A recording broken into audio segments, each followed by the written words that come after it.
Welcome back to Church Street Park in our second match of this doubleheader on a beautiful Saturday evening here. Magical Mooresville, North Carolina. It's a quick turnaround thanks to the drama of the last match. We got the Orlando Galaxy taking on the Baltimore Royals as Orlando comes back to Church Street Park. I was with the two captains just a bit earlier. Let's go have a listen.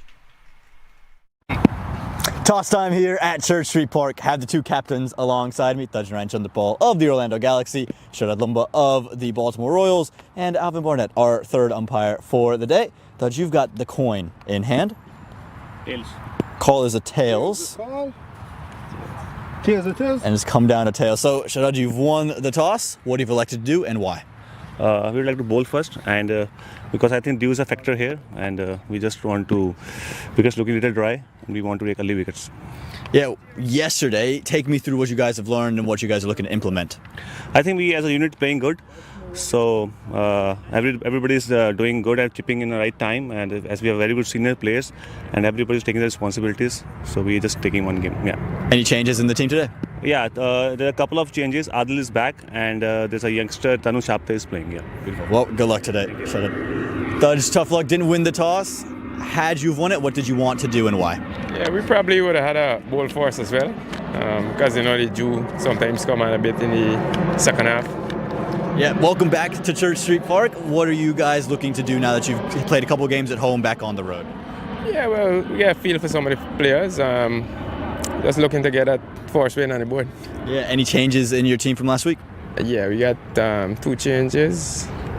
We got Taha and Young Leggy in today. There you go. Well, good luck today. Cheers, bro. Taj. It is the Baltimore Royals. They have won the toss yet again, and they've elected to have a bowl. Confirmation that the Baltimore Royals have elected to have a bowl in the second clash. Sharad Lumba talked about dew coming back into the fold. We didn't see it come into the fold 24 hours ago, so it'll be a question. They did make the couple of changes. Adil Bhati's back into the team. This is the Orlando Galaxy. So the change that they made, Taha Faruqi's in, and they've gone in for a young leg spinner in Sharan Ganasakti, who's come in. So they want that extra spin option after learning from what the Fort Lauderdale Lions didn't do. For the Royals, Adil Bhati's back in. Nate Hayes as well, as they're going to bring in Tanush Apte for the very first time this season, trying out another youngster. Sticking with Aryan Batra as well. Yeah, it means that Rishi Ramesh has missed out on today's matchup for the Royals. We still have that spin core from Baltimore. There's no reason to change anything there. Yeah, Adil Bhati, he's back. Didn't play in yesterday's affair, but they understand they have 3 games. Maybe just wanted to give him a little bit of a break. But he's out and in action. He'll be opening the bowling, it seems.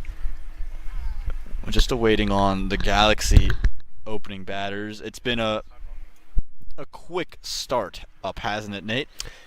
It absolutely has been. Now, I think their first innings yesterday, or actually their entire game yesterday, I think was one of their best this season. We saw a lot of great effort in the field throughout what was really an anticlimactic game, but Baltimore made sure that they were still in it, that they, in terms of mentally in the game. We saw some great hustle from them. Yeah, and I think when you see this, it's brilliant too. The camaraderie between Malhotra and the Galaxy captain. And they're getting a couple photos taken, and I think they're saying, Malhotra, get behind the stumps. He's like, look, the batters are here. I'm going to have a word. I'll walk in with them. I think he was signaling, hey, guys, aren't you supposed to time these guys out? They haven't gotten out here yet.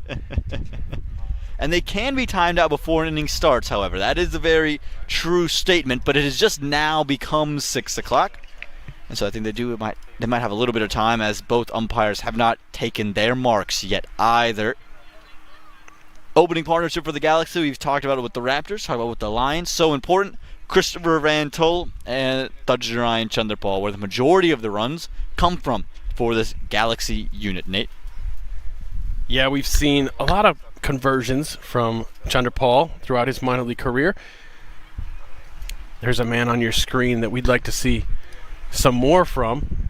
The tall wicket keeper, Christopher Van Tol. He really does show an awful lot of talent. Let's see what he does today. Let's see what this partnership can do today against this Baltimore team. And we said so in the last game, in the games, but also last night, how important the opening partnership is against this Baltimore Royals squad.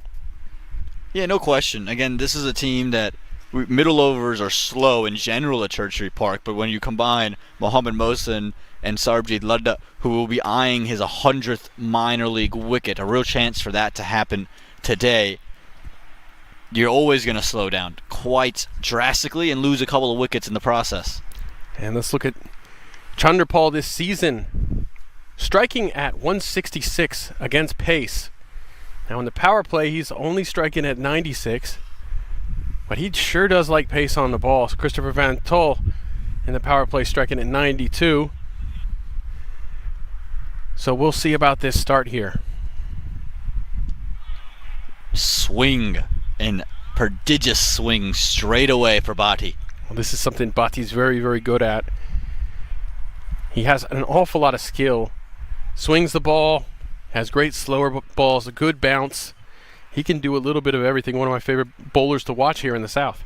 And he can move it both ways, so Van Tol has to be very, very careful. For me, one of the deliveries of the tournament so far is the delivery that got rid of Christopher Van Tol, courtesy of Madreddy, swinging back in through the gate. That is something to watch for as Adil Bhatti will attack off stump. That was one of the best deliveries I think I've ever seen in minor league cricket history, not just this season. It was incredible. I think Jeremy Gordon's got a couple of those as well. Some of those swinging Yorkers to Stephen Taylor.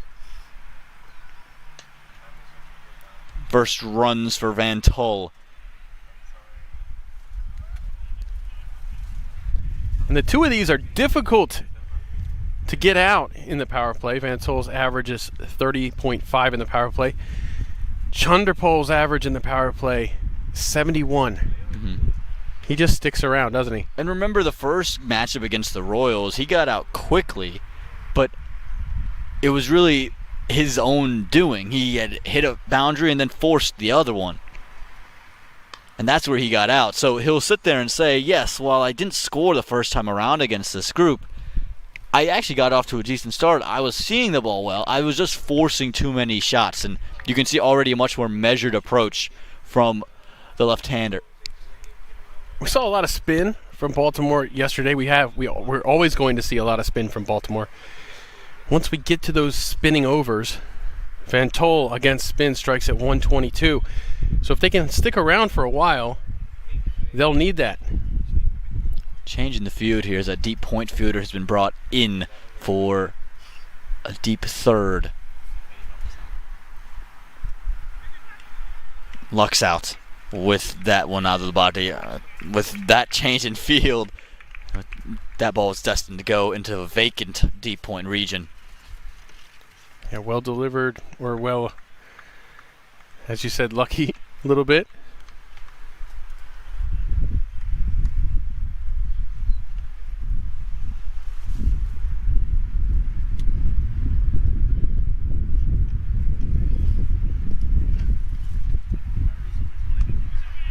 Just short. Just short and in the gap. Such a pleasure to watch Adil Bhatti consistently bowl, and he just brings so much to the Southern Division. Yeah, he really does. He's going to be an asset on every team that he plays for. He's almost guaranteed to give you 4 overs where he's challenging batters, where he's trying to find lengths that bother them, different deliveries that bother the batter. He mixes it up so well, keeps you guessing. Such a difficult bowler to face.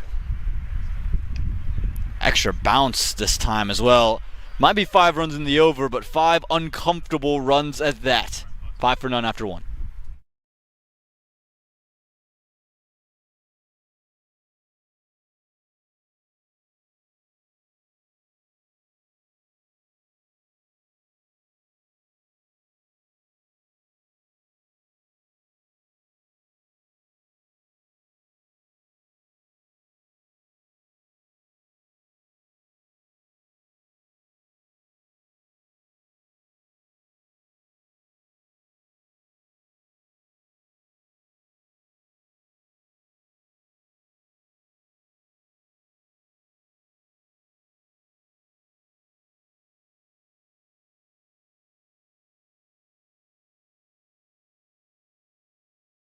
Sharad Lumba, he wants the ball in his hands. So many options for this team, the Baltimore Royals. We've seen him open with Rishi Dhawan, with Adil Bhatti, with Aryan Batra in the past. Now Lumba's giving himself a more consistent option with the left-hander out there. I think very important.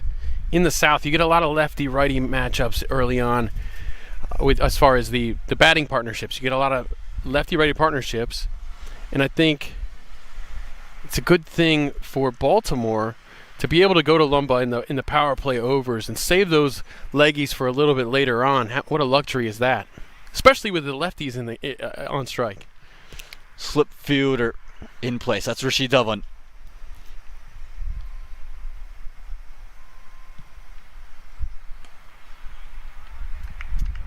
And it'll be interesting to see the temperament of Chanderpaul and Van Tull. Again, knowing you're going to see a majority of spin, you've got to really pick your bowlers against this Royals team, and it's so hard to pick bowlers. Yeah, I don't know how you do it. Got to put balls like that away too. He's really lucked out there, Lumba.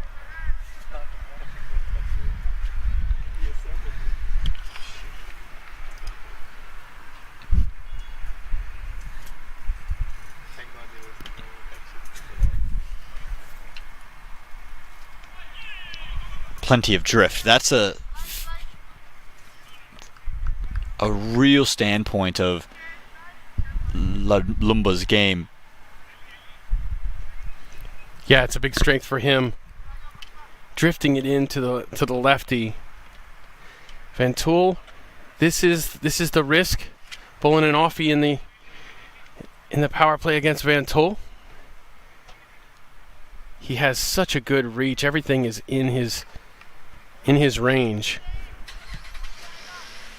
And when you look at Lumba and the way he bowls to right-handers, he bowls more like a medium pacer who's bowling outswing. Wow, hold the pose, Christopher Van Tull. Oh my goodness, what a shot. And you could see that, as you said, Iman, you could see the position of the seam here. Look at that shot from Van Tull, just holding the pose as you said. All he had to do was clear the circle, but he cleared the second circle. The outer loop. 540. That was just good. I was waiting for you to get there. I could see the gears turning. I was waiting for you to say. Well, we have two belt loops basically here in the Raleigh area. One is 440, and then a few miles away there's 540 all around all of it. I prefer 540, Nate. 540 moves so much better, doesn't it? It does. At 440, I'm always scared to get on to 440. Well, especially down towards the Raleigh end of things. Like you get right towards NC State. Sure, sure. Either of them's better than 40, though. And those are the least controversial takes we'll have all day long. Close of over 2, 12 for none.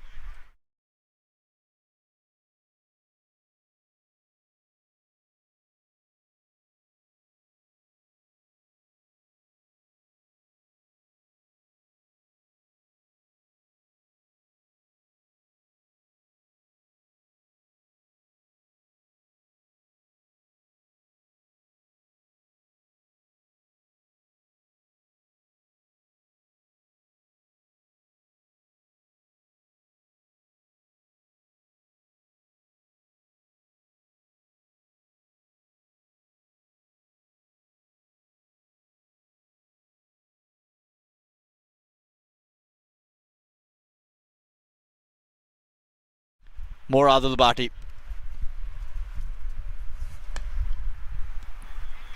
Running hard is Chanderpaul. And home in the end. Excellent running. It's going to take efforts like this for the Galaxy to compete in today's game. Good hustle there in the field to get to that and throw it in as quick as possible, but that was always going to be 2. And we're using the same pitch here as the prior 2 games. Here, the westernmost pitch. So if we're going to use the same analogy with the inner circle being 440, the boundaries being 540, then we're kind of like southwest Raleigh right now. think we lost half our viewership here, Nate. The pitch is on the western part of Raleigh. If that's our cricket ground. Actually, I never thought of it as a cricket ground until today, and I'm enjoying this way too much. I'm enjoying this. I'm going to say that let's put a pin in that for the broadcast. We can talk about it afterward. I think on the broadcast, I think that might be enough for the viewing audience. Yeah, let's see here.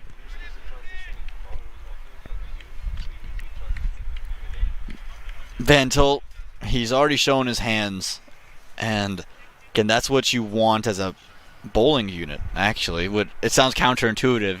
You want a guy to be in their box as much as you can get him, yes. But the best opportunity to get Christopher Van Til out is when he's driving away from his front leg, and that shot against Lumba might have just opened things up. Where'd slip go? Where did your slip go? Instead, the ball goes for 4. Oh, rough stuff there. You can see this swinging late from Bhatti, and that just catches the outside edge or the very tip of the bat from Van Til. That was on cue almost there, Nate. That front leg stayed dormant, and it was all hands from Van Til. And I was just looking at Sharad Lumba. I thought he was going to move from short third to slip as the field was maneuvering, but he just was so happy at short third. You've got to have a slip with the way Bhatti is swinging this ball. Now they have the slip in place.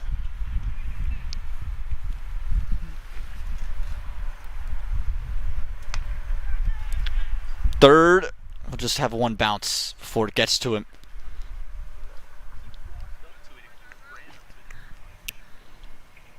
Excellent over from Bhatti, however. Even with that boundary, you can sense there's a bit of pressure on these two. Yeah, Bhatti's showing what he's capable of there. As you said, the edge.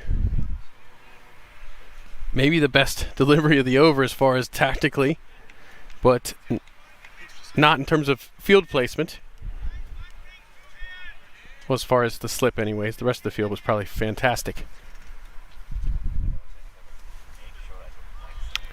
Wow. Excellent. That one's continued to leave. It's just straightened at the end. So, again, showing the ability to work the ball in both directions. Yeah, that was an interesting leave there by Chanderpaul.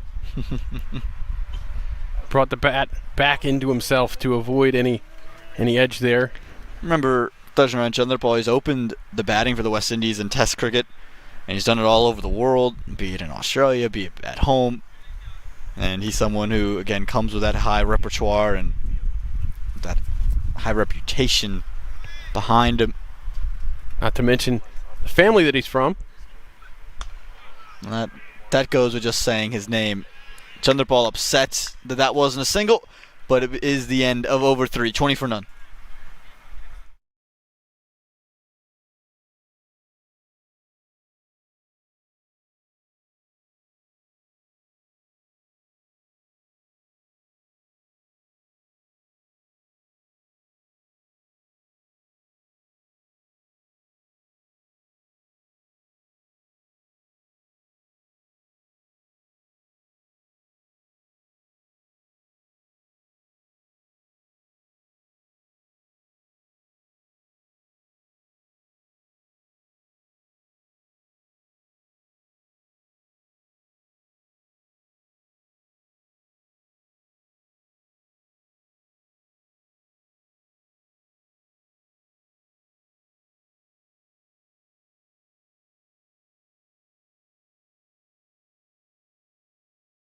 Rishi Dhawan. So 1 over for Lumba, and then he says, I'm going to my experienced pacer.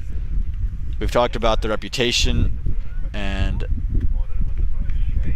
the displays of Darshan Chanderpaul.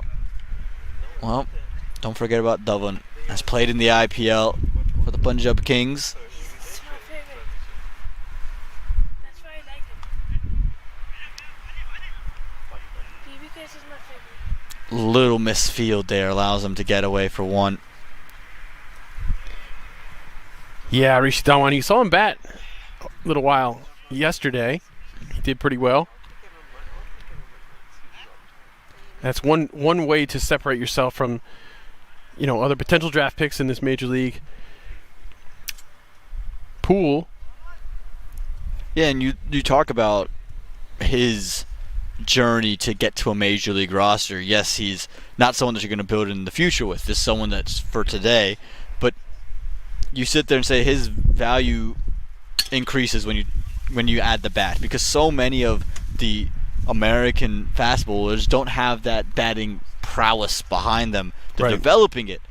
But Dovin's batting at 4 and 5 is showing off, hey, I can score here in a variety of ways in T20 cricket.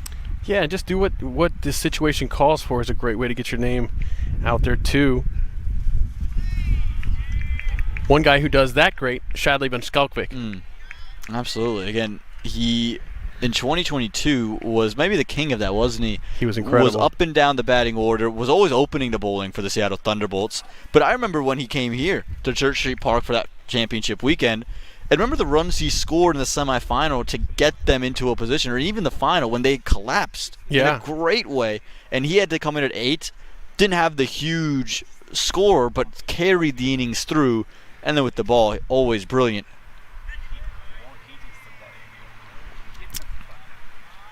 So if you can do something like that, I think that Cornet Dry is another great example. He's the leading pace bowler outside of Funny Samadri in wickets in all of minor league cricket. You look at Abhishek Paradkar, why is he getting a jump up? His bat is so valuable. Right, especially in this format here. You know, we see him, anytime you have a Paradkar batting 9, 10, 11, your batting's probably going to be pretty good. And then you got this extra little boost at the end if things go wrong. That's great to have. Oh, this could be trouble. Could be real trouble. Throws wild. Van Tol was ball watching to the umpth degree. Yeah, he was. He was stuck out there in the middle. A good throw would have really threatened him. I also think maybe a good throw might have hit him in the back from that angle. I think if you're going to the stumps for there, I think he tried to throw it high to avoid hitting him. It's tough to throw it over Van Tol. Dovin has been getting it to move away from the left-hander, which would be back through the gate of Van Tol. He's got to get that front foot more engaged. Definite ploy. Definite ploy from Dovin. Well kept in the end from Malhotra. Yeah, Malhotra did a good job to stop that one. Was blinded for a while on that too, and it swings very late for Rishi Dhawan. Really, you see it out of his hand versus when it gets to the batter. As soon as it gets to the batter, it feels like it's added another 5 degrees of swing. Oh, and the later that you can get the ball to swing, the more effective you're going to be. If you can read that swing early, you're kind of nullified.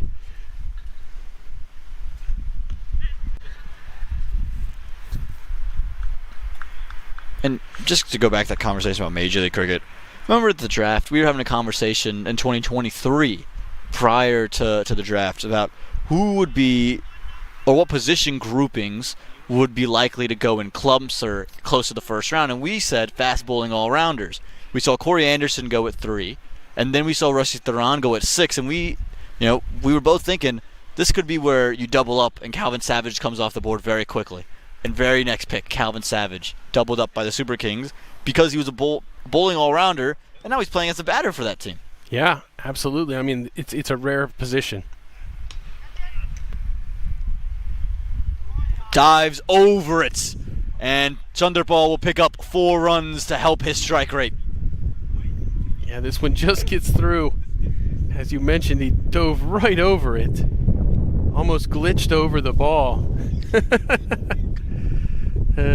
Here we go. Let's take a look at it here.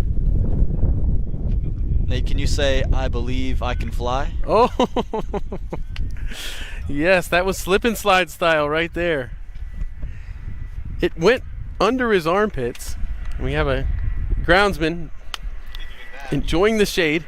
You know what? Me too, buddy. I'll be down in a bit. 10 over break, me and him. Just keep your shoes on.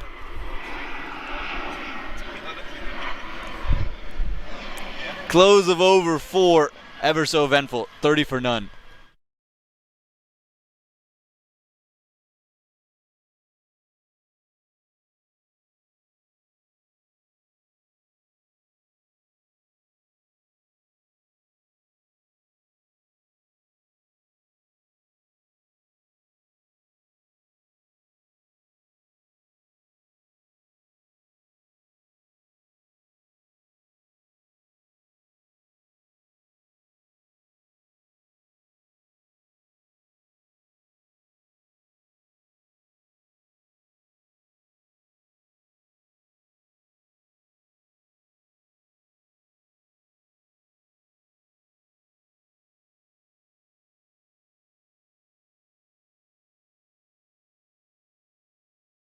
Third over from Bhatti, and I love the move. He's a wicket-taking option, and if you break through this opening pair, you are well on your way.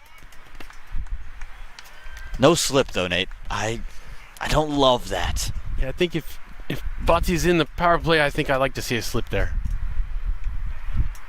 Lifted over. Chanderpaul so good on the swivel. So good on the swivel. You see Chanderpaul very square, and all he has to do is turn a little bit, and that's 4 runs. I wonder where he gets being that square from. Where do you think that comes from, Nate? Who knows? Who knows? I don't know. Some things are just a mystery. Some things Yeah. we're never meant to know. Obviously, this is all in jest, ladies and gentlemen. You know? The son of the great, legendary Shivnarine Chanderpaul with his unorthodox stance. It's so easy to keep your eyes on the bowler, on the ball at least. Both eyes on the ball when you're square as he gets. What's funny to me is like they're almost opposites in the way they are square, where Shivnarine Chanderpaul would start ridiculously square, really foot out towards the square leg umpire, and then get very straight on as the ball was bowled. Chanderpaul, I think he's got a bit more orthodox, but then watch him as the ball gets released. He steps to orthodox and then steps back to being even squarer. Yes, especially with this bowler bowling over the stumps, with Bhatti coming from over the stumps, you'll see him get more square as he triggers. And it's just an interesting difference to note, because oftentimes you'll see batters nowadays start with an open stance and then get very conventional in their stances or get more side on. But Chanderpaul seemingly wants to be square to the bowler as they're releasing. I think, maybe this helps him be quicker to the balls on his legs. Mm-hmm. Maybe that's the reason for it. Maybe it helps him see better. There's a lot of good arguments. There's no one way to do it, and I think you can argue that that's especially true when you have the results he gets. Also, 2 trigger movements is rather interesting as well. Don't see that too often, where he'll trigger whilst the bowler's running up, and then when they're releasing, he triggers again to get from being straight on or side on and to getting square. Yeah, and we saw the leave where he tucked it in between his 2 pads. That was also unusual. I mean, I don't think that's as unusual. That feels something, you see it more and more often, I think, now. If you look at someone like KL Rahul does it, even you look at the old Australian teams. Sure. And Labuschagne's also. Yes, Marnus is a great example of that. Joe Root does it quite a bit as well. And now we have the slip in place for Ventol. Over. Just over. And insult to injury. Bhatti's just not getting lucky today. Let me tell you that. Just over. Oh my goodness.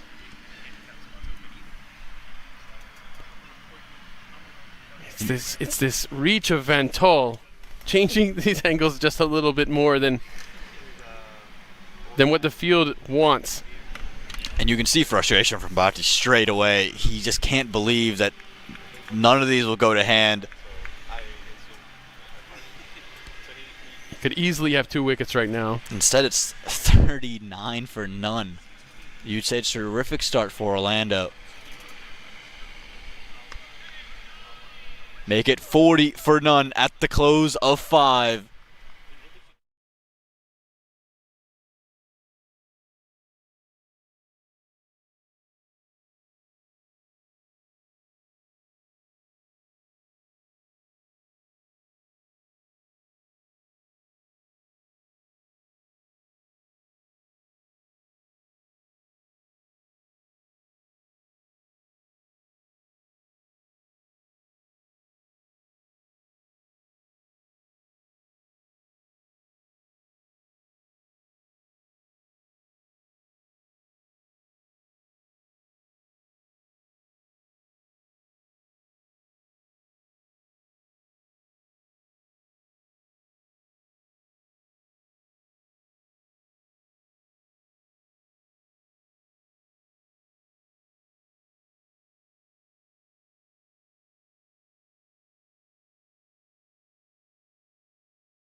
And here we go.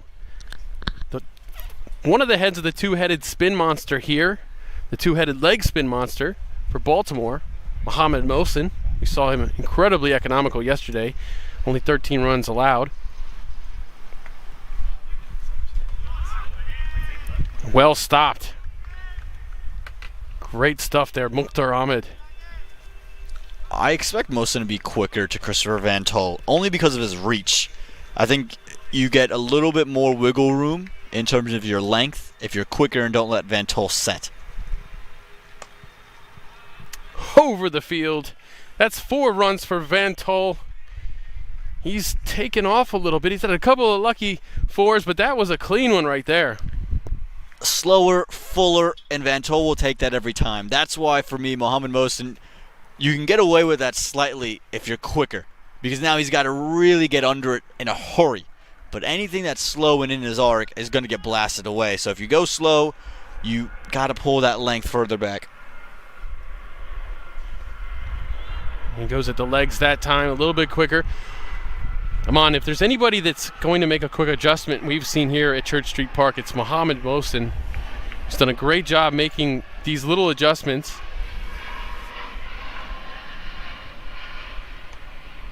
Oh, that one dipped really well. He's got so many options, and for Van Tol, it's a test of patience. You've got your boundary, but what are you looking to eye on these Mohammad Mohsin Sarbjit Ladda overs? You know more spin is coming. Now you've got the early boundary, allows you to take your foot off the pedal a little bit, but now 2 dots against a spinner like this. And this is what we're talking about with this pace. Van Tol was unable to get onto the front or the back foot, and he was all hands. Once he's all hands, you've limited his power. If he's able to get his foot through the ball, it's gone. You're not going to see it again. Yeah, if he makes a decision early, you're in trouble.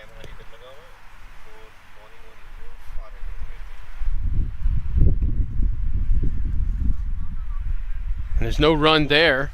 Mohsin tidy after the boundary. Orlando 40 without loss after the power play.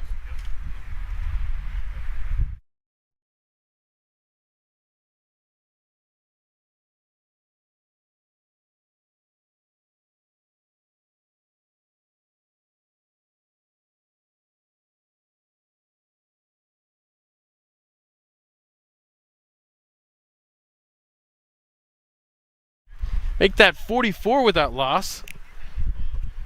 And Sarbjit Ladda, minor league cricket's all-time leading wicket taker. Do we need to fact check that today, Nate? No, we don't. We don't need to fact check it yesterday. okay. Come on. I can only be wrong so many times. I just wanted to know, you know. Yeah, I just wanted to see if you were right last night. Oh, you were okay. right. Okay. Don't hear that too often. No, that's not true, Amon. I say you're right like 17 No, you times in a broadcast, I think.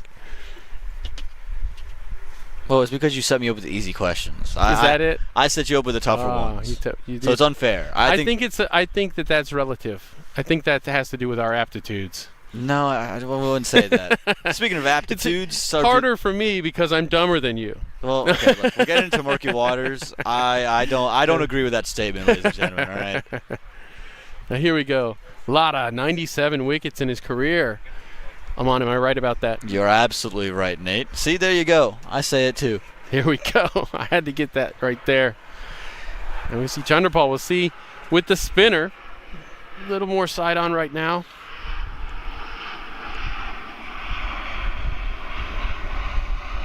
Oof. And Chandrapal gives a late leave.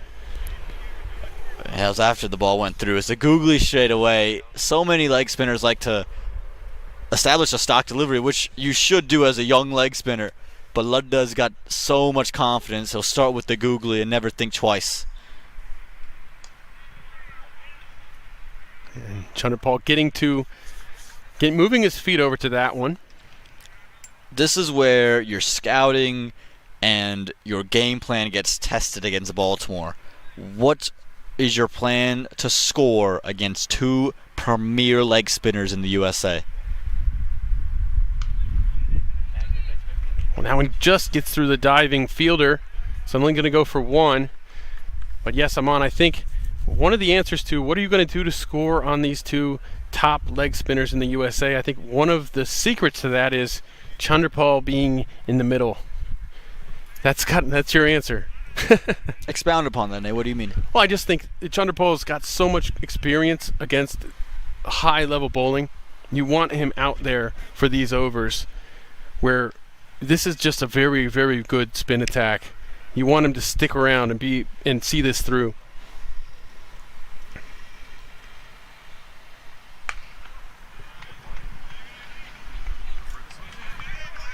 And they're not going to look for two there. Good job on the boundary. For me, this is where Van Tull is actually really a great option against Ludda. Yes, he could get outfoxed in some of these sweeps, but he's going to be given the time to really make decisions of whether to go forward and to go back. And once he's able to set himself, that ball raced. Whew.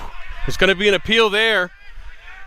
Everyone's running. They're taking it for granted, but the umpire says no. It's clearly come off the pad. It was never coming off the bat, and that's what Chandrapal has just said. Maybe a smile to Malhotra as well.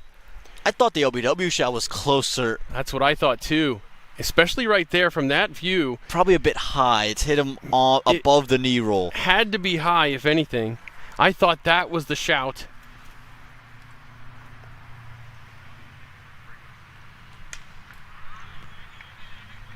Struck well, full toss, kind of gone to waste there. Just one run. And that wraps up a very, very tidy Sarvjit Lada first over. Orlando 47 without loss after 7.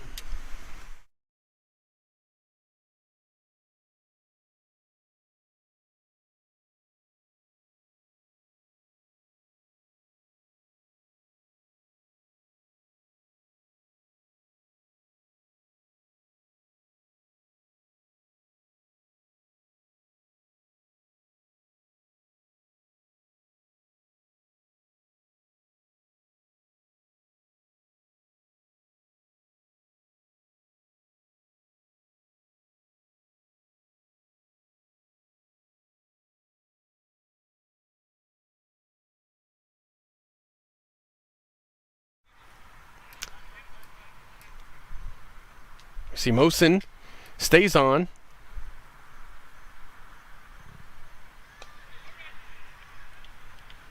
There's a dot ball. Now, you're playing with fire when you compile this many dot balls against these two leg spin bowlers. Yeah, I think you've got to look for at least singles here. Get 6 and over. The boundaries aren't going to come with any ease. You really have to take advantage of loose deliveries. But you got to get 4 to 6. Right, that's my metric for Ludda and Mosen if I'm a batting unit. You got 4 in Mosen's last over thanks to a boundary. You're not always going to get the slow, full delivery that has width on offer. So what are your scoring options? What have you done in your game plan to figure out how to score against these leg spinners? Because when you come up to play a Baltimore team, you know this is your biggest challenge. And Van Tull can't make contact that time. And it goes back to the quickness of the delivery. Van Tull is unable to get his back foot across his stumps. Instead, he's stuck where he is, throwing his hands, fading away. And kept out there by Van Tull. Yeah, it's a question of using the batter's style and their physique against them. For Mosen, he's doing a great job of that. Van Tull very powerful, got a great reach. He blasts that one. Caught! He didn't hit it good enough. And that's the first wicket for Orlando. 48 runs in the partnership. Simple as you like, quick, and that was the key. Van Tull tried to get down, but just wasn't given the time to lift it and get everything he had into it. Instead, could just pick the man out in the deep. And that's a huge blow because Van Tull, he looked like he was going to have a big day. 48 for 1 here with 1 ball left in the 8th.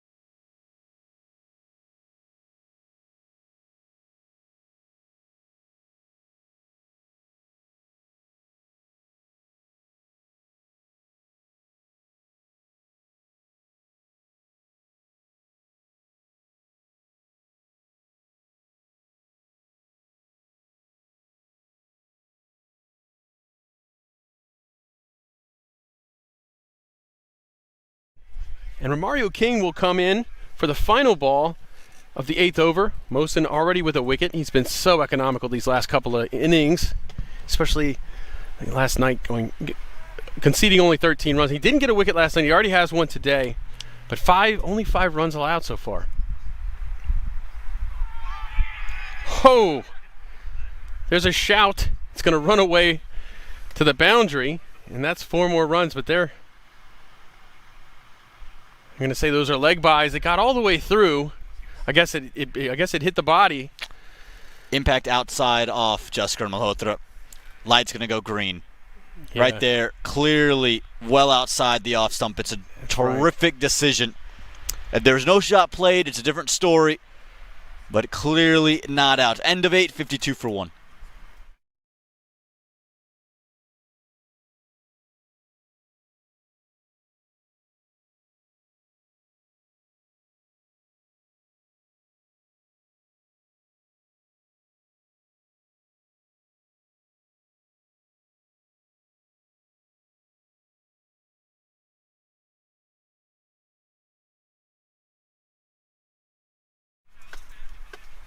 Ninth over, Lada versus Chanderpaul. As I said, Chanderpaul has to go as long as he can.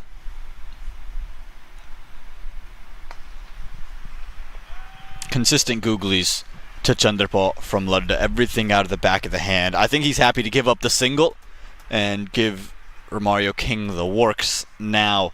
Again, so many options for Lada, and I think his run-up's a big part of why he takes wickets. I know you love the Mario hop, but for me it's the agonizingly long wait for him to deliver the ball. The first step takes long to get into, the second step takes forever, he's in the air for a long time, and then the ball takes a while to get to you as well. It is very herky-jerky, and it gets through there. Lada can't knock it down. It was nearly a catch. He's popped straight back to him. It's just fallen short. That's why everyone around Malhotra had a noise to make. Look at this. Popped right there, and it just didn't carry. Just didn't carry, and then goes right through him. Oh, it didn't carry quite enough. Lada here with his 3rd ball.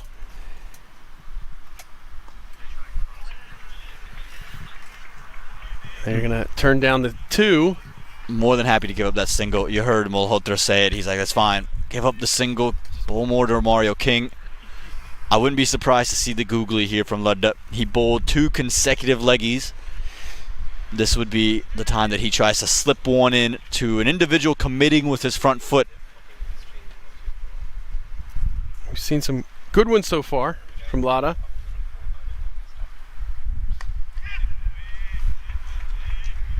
That'll just be 1. He's struggling a bit with finding his length. He's trying to pitch it up, but he's pushed it now a couple times in this over, a couple times in his previous over. Just needs to settle down a bit. I'll tell you what, though, you're having a struggle finding your length, and you've given up 4 singles and 4 balls. That's not a bad day. Wish I could have a day like that. Oh, me too. No doubles given up. But again, this is what I'm talking about. If you're Orlando, what are your scoring options? And this is a perfect over for the Galaxy against these leg spinners. Find your way to get 1s, take 4 to 6 every over of leg spin, and cash in on the rest. And they'll be happy if Lada ends his day with 24 runs conceded off of 4 overs and no wickets. Orlando will be very, very happy. Even give him 1 wicket. You'll be all right with that.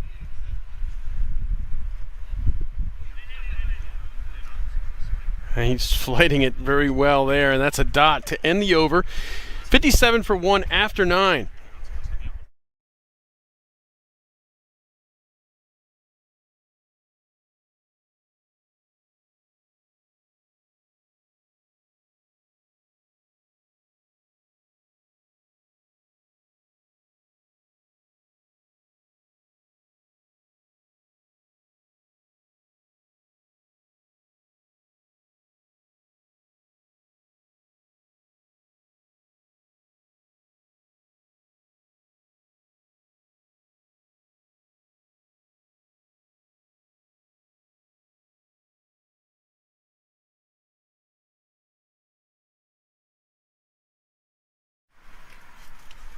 So no motion, but we will still see some spin.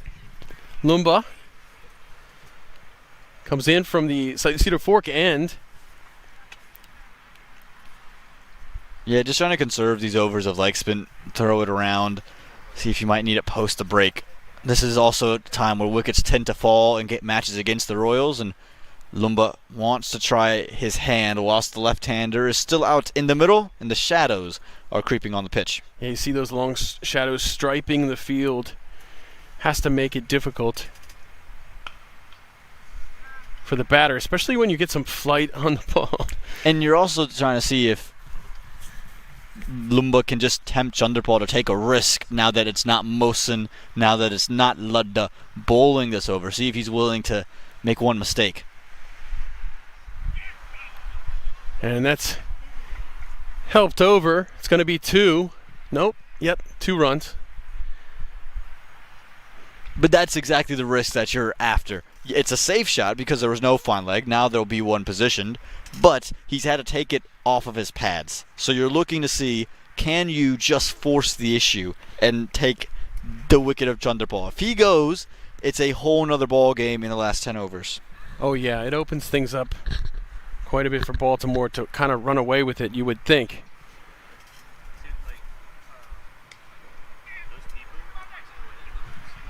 Oof.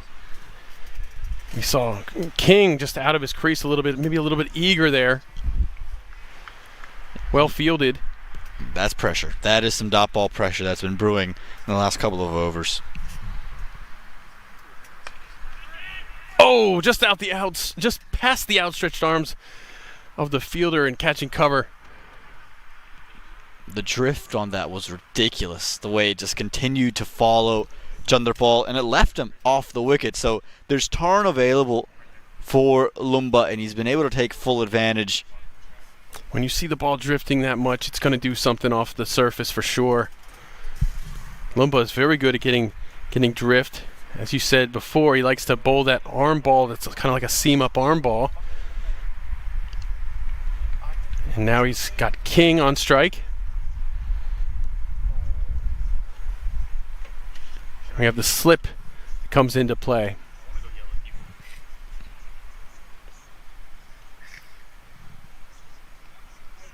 It's straight up over the slip fielder who ran back for it, and it's going to be 2 runs. Now they got away with that one, didn't he? Yeah, touch of fortune. Again, just seeing if you can force the issue on these batters. King was looking to paddle sweep that, and very fortunate that it just kind of trisected the field, really. Rishi Dublin was stammering down the hill and started to clamor as well. Right into Bermuda Triangle, basically. Oh, he goes down on the knee, whips it over to the leg side. It falls safely. All the fielders were at the boundary. That landed on the circle. And that looks like the end of 10. 63 for 1 are Orlando, and it looks like we're going to take our drinks break. Yeah, strong start for the Orlando Galaxy. They'll take the position they're in. Captain's still batting, so can they find their way through the rest of the innings, and what kind of score can they put up? Join us here in Morrisville, North Carolina when we return.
Welcome back to Church Street Park. No surprise who's got the ball in hand. Sarbjeet Ludda. In these 10 overs, it's 63 for 1, and you know if you're the Galaxy, you've got to find a score that resembles upwards of 150.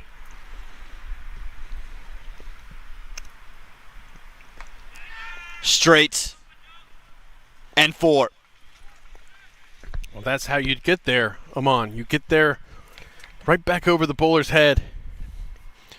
Just the ball for it, too. You see a lot of pitching this one, middle and off stump.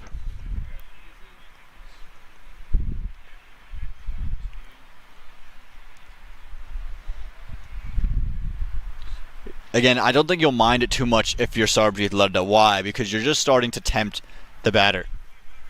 You want him to start to play some strokes, bring in your other fielders.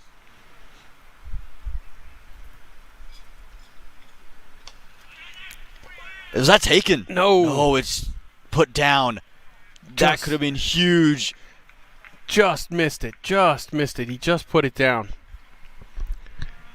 Would have been a great shoestring catch, but Lama can't come up with it. It definitely did carry there, Nate. We'll try to get a look at it when we can. Wow, that spun a long ways. Here's a look at that drop. Oof. Yeah, it carried. That was a chance put down by the captain.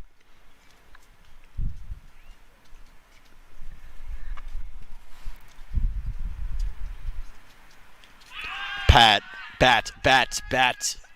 Not outs. Sorry. Very sorry, Sarbjeet. Lada always good for a hearty appeal. Not convincing anybody this time. Yeah, very clearly Oof. there was bat involved there.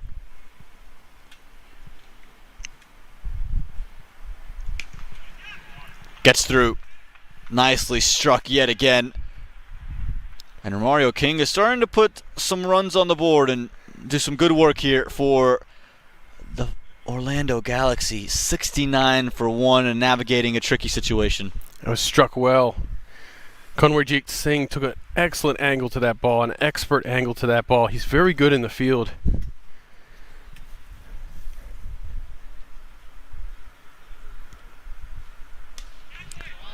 What a shot that is from Romario King. Straight out of the screws. And a second boundary, this time bigger than the rest. Huge 6 there from King.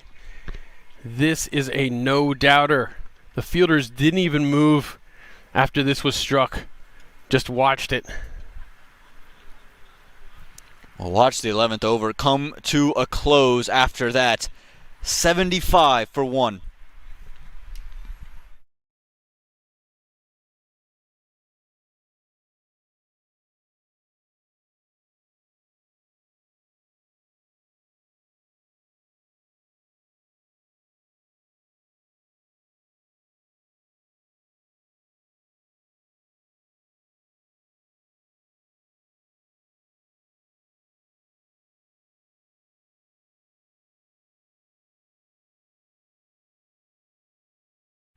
Saving an over of Mohammad Mohsen.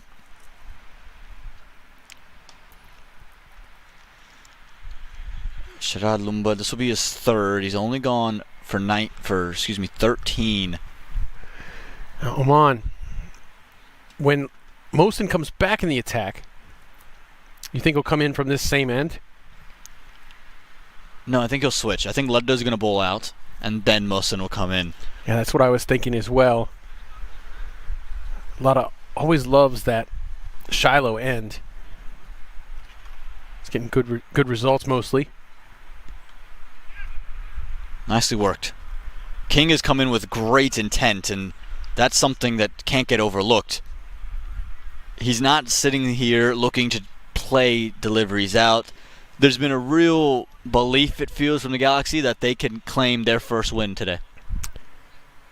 Yeah, you have to believe in yourself. I think they're better than a no-win team.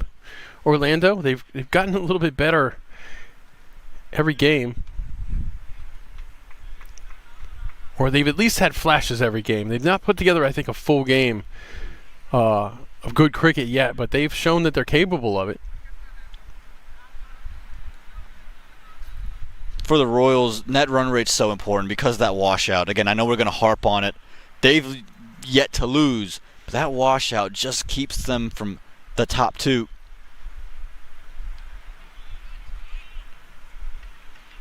And they know it too. They know that those Atlanta teams have that little edge because they've played all the games. I believe the Royals have jumped into the second position now. Nate, you'll correct me if I'm wrong, but I think they're in that top two now after a win yesterday. Yes, they are. They've got 9 points, one more than the Lightning. Helped. No fielder was going to save that. Romario King, welcome to the party. What a good shot there from Romario King. Kanwarjit Singh gave chase but couldn't quite get there. If he wasn't going to get it, nobody was.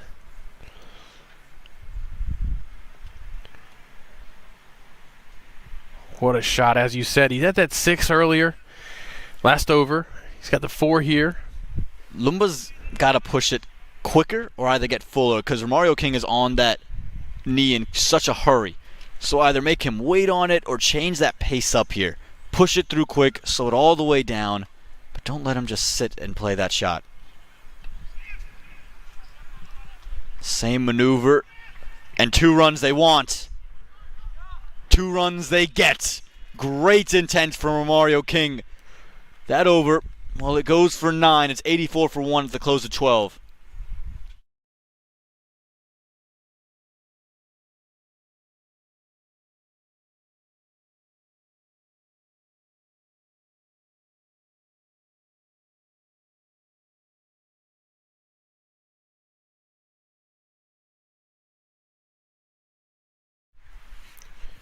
We've seen a good stuff so far from Romario King, and coming into today's game, his strike rate versus pace was 123. His strike rate versus spin, 125. So almost identical, slightly better versus spin. He is a very important part of this team if he's going to play so well against spin. His average against spin coming into today is 35. Average way lower against pace, only 5.3. But this is a smaller sample size. Only 41 balls faced this season. But I think today he's really doing an excellent job of taking the next step in the season for himself. And next step for the Royals is pace on the ball in the form of Rishi Dhawan as he comes back into the attack.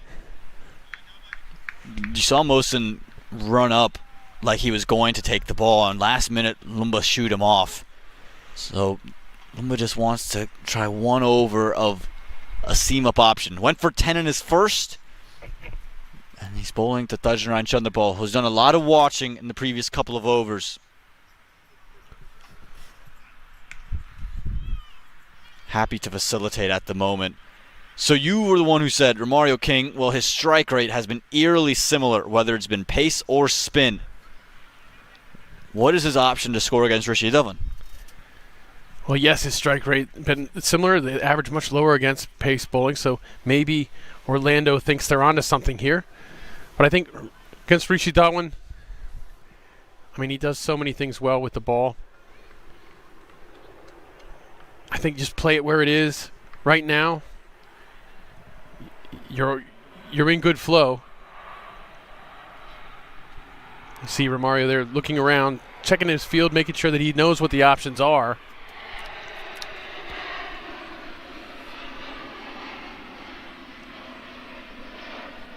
Yeah, wanted that region behind point. Wanted it badly. He's very innovative, Romario King. Doesn't like to get bogged down. And for Rishi Dhawan, I wouldn't be surprised to start to see him slip some change of pace in there, just given what we've seen out of Romario King and the little scoops into the onside.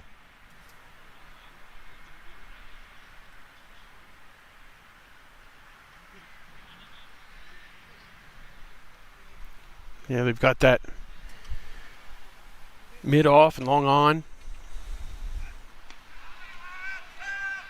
Little shouts, but missing leg. Yeah, I don't think you'll convince anybody with a shout when the wicketkeeper goes running after the ball immediately. He does feel like the key wicket, though, Romario King. Yeah. The way he's going right now, with Chandrapal happy to give him strike, it appears. I think he is the key wicket. I think that's why they broke up that spin attack for Dhawan. Chandrapal happy to be on strike against Dhawan, I think.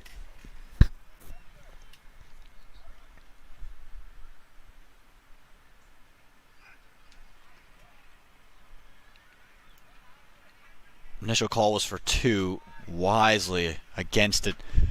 Yeah, and I think now it's that contemplation period for the Galaxy. They would have had this discussion during that interval. What is the total you're after here, Nate? Well, I think you said it earlier, Aman. I think you've got to get yourself to around 150 against this Baltimore squad. Now, there's only 7 overs to do it in, and that's a difficult task, but that's you're asking them to go just under 10 and over. I don't think it's really asking for too much.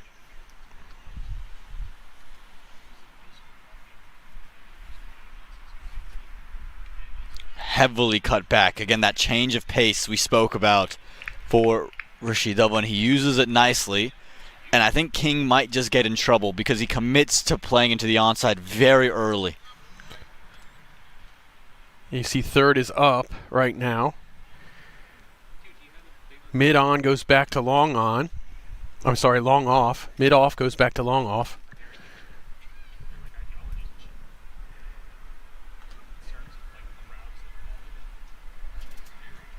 And that cover fielder has now just been pushed to the ring. So could be a slower, fuller delivery from Dhawan. Exactly that, exactly to the man. And still no run available. Excellent close to the over for Rishi Dhawan. And a 13, 87 for 1.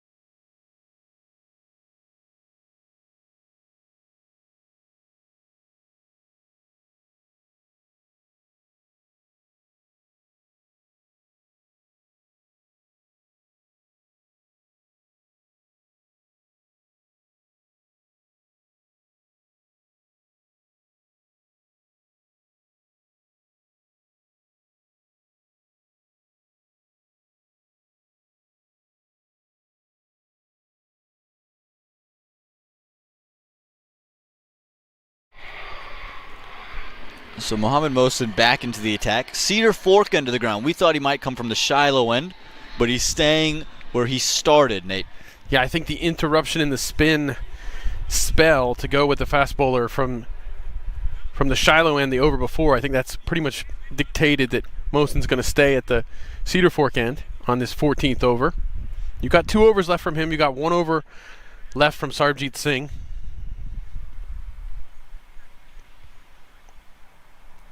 Do you do them all at once here?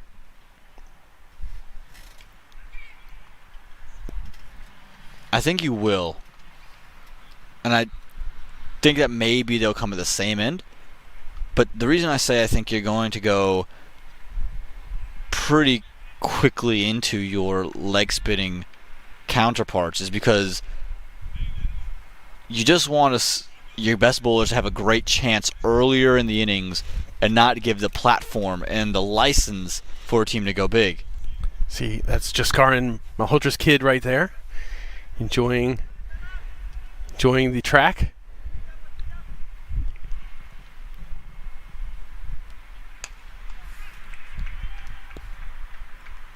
Again, Romario King has been very aggressive, so you want him to continuously face up whilst there's still a bit of time for his wicket to fall and for it to really matter.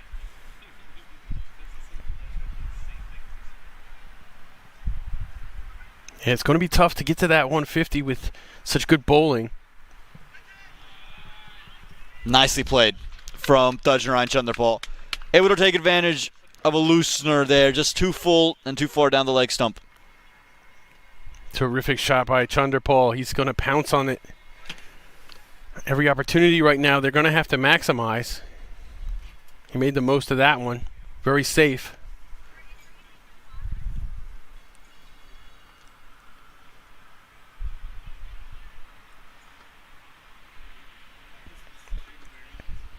Kids all around. There's a basketball court that's just behind Church Street Park now. So ride your bike, play a game of basketball, come watch some cricket. Sounds like a pretty darn good Sunday evening if you ask me. Yeah, go to the tennis courts. Whew. Falling in love with that sweep. You want to be very careful with Mohsen. That googly so deceptive and gets it to turn quite a bit. Yeah, that was the opposite of the last sweep shot. The last sweep shot was pretty safe. This one was risky.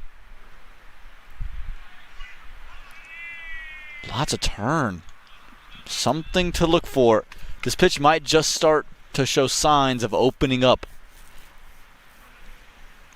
Well, opening up at a point where you still have so much good leg spin to come might be bad news for Orlando as they approach. They get closer and closer to 100. Definitely will have a roll on that wicket. Maybe the lighter one to keep everything compact. Get the single to close over 14, 95 for 1.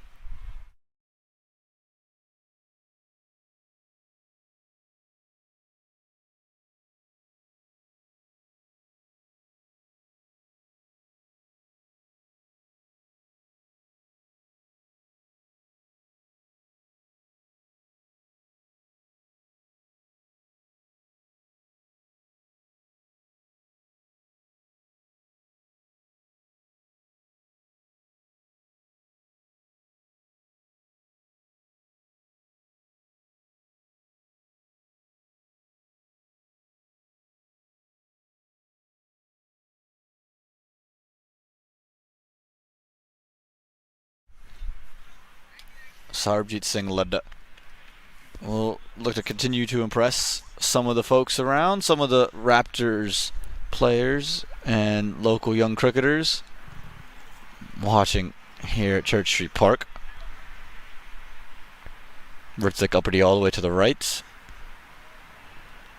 Had a good day for himself and he'll be happy. A Raptors win. Oh yes, a lot of people will be happy here in Morrisville with that win. Very, very good one for Morrisville. They actually played a tremendous game.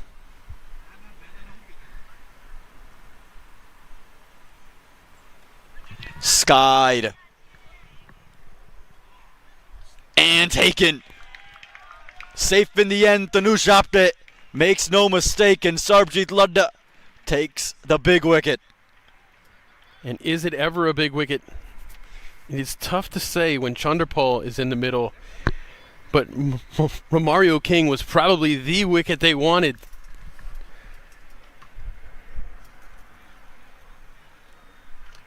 Yeah, that was always going to be a chance. Hung up there really well to run under. Well, that goes the end of Romario King. It's 95 for 2.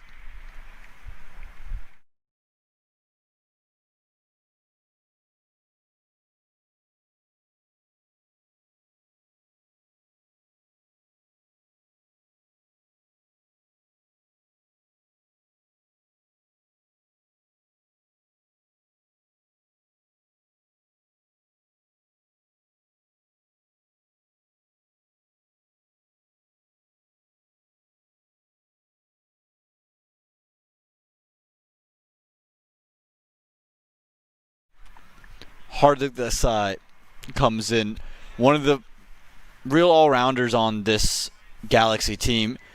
You reckon he's in this situation to try to up the scoring rate for the Galaxy? Yes, this would be the time to do it. Only 5.5 overs left. You need to get a move on things. You need about 10 and over from here.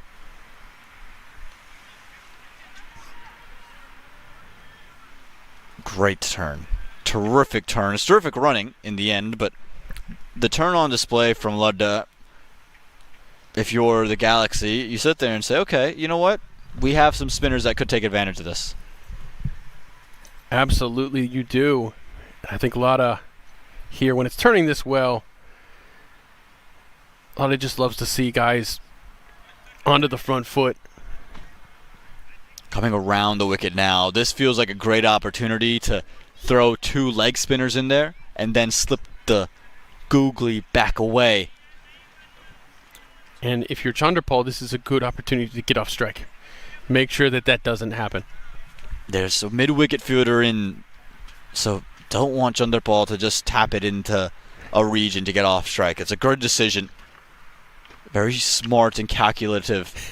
And now he's changed the angle again. And I think that's come from Rishi Dhawan, who is just trying to say, don't force it.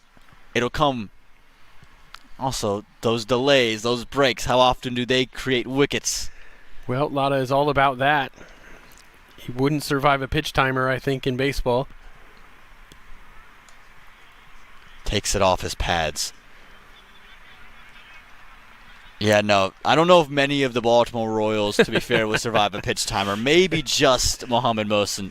It is incredible. Mohsin is very quick through his overs. That's absolutely true. But it is amazing how Lotta almost takes longer than a fast bowler to get through his overs. The only reason he wouldn't is because that fast bowler is Rishi Dhawan. Like to take their time, the Royals. Typically, they'll have their opponents bowled out, so it won't make too big a difference anyway. But not that same luck today. The Galaxy showing some serious fight. Yeah, absolutely fantastic stuff from the Galaxy as far as preserving their wickets, conserving their wickets until the end. We are in the 15th over now, and this is where you cash in on the benefit of saving all those wickets. And that's why Hardik Desai is out there in the middle.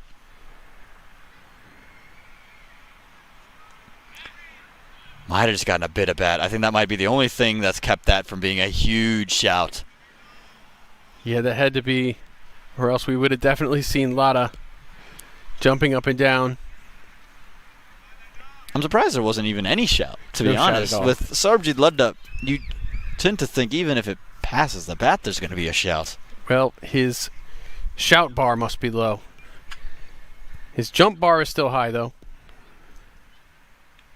And the spin is prodigious as always. Stranded on 99, the Galaxy after 15.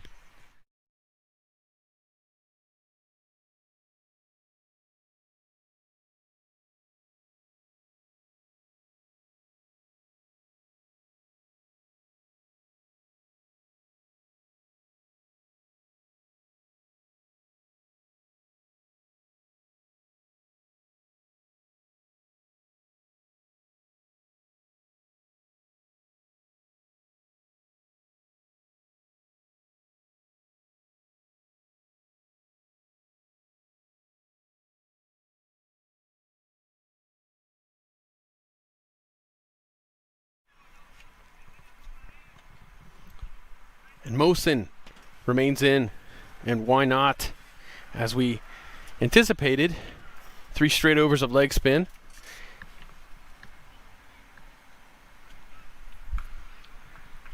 Chanderpaul pulling this just for 1, struck it nice and clean. Yeah, again, this will be the real test, isn't it? When do the Galaxy go for it? Is it right after this over? Because it will be the last of Mohammad Mohsin as the hundreds come on the board. We mentioned you want 50 more runs from this position at the very least with the batting displays of the Baltimore Royals. I think you take 6 here. You try to score a run of ball this over. But he leans into that, creams it. And it is easily a 6. It clears the field easily. Yeah, have 6 right there. 1 ball, 6. What a shot there. That takes a lot of the pressure off this over. Mohsin, ever dangerous. 7 off of the first 2. And now you can start with that 10 runs and over by just getting another 3 off your final 4 balls. But look at this shot. What a blast. Ridiculous. Utterly ridiculous, that shot there from Hardik Desai. That's why he's out there. That's exactly right. He has this capability. And this was just going to go 2 backward square for 1. And you can see the intent there on Hardik Desai. He was not having any of that, hey, let me hit a 6 and now I'll play a proper little cricket single. No, he was having none of that. And those players are important. You think about what the Raptors, what Abhinav Bolasetti meant to the Raptors. It was because of that. He's coming to hit the ball for 6s and 4s and boundaries. Not worried about individual statistics, not worried about helping the average. It's all about getting your team into the position they want to be in the way they need you to do it. And Desai is a great example of that. Absolutely, and he's on strike again.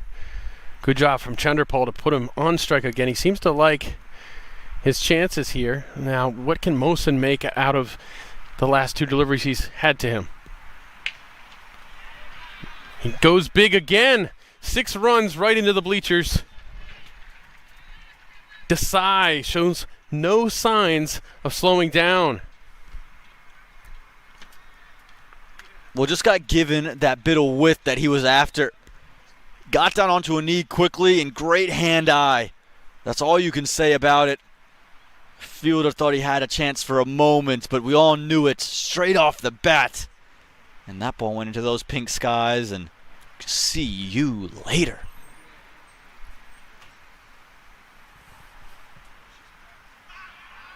And that's been given. He's been given LBW. He came all the way across the stumps. And at first look, it looked like maybe it hit outside of off, but that is not the interpretation from the umpire here. Let's take a look. Yeah, for my thought, I was outside off. Ooh. Actually might be really good. I think he got right stuck, and I think it's hits right in line. I got to give the umpire credit there. Yeah, I think in real time for me, I thought that was hitting outside of off, but it looks like it was dead on off stump. Close over 16. It's 114 for 3, and Mohsin picks up 2 wickets for 28 runs on his day.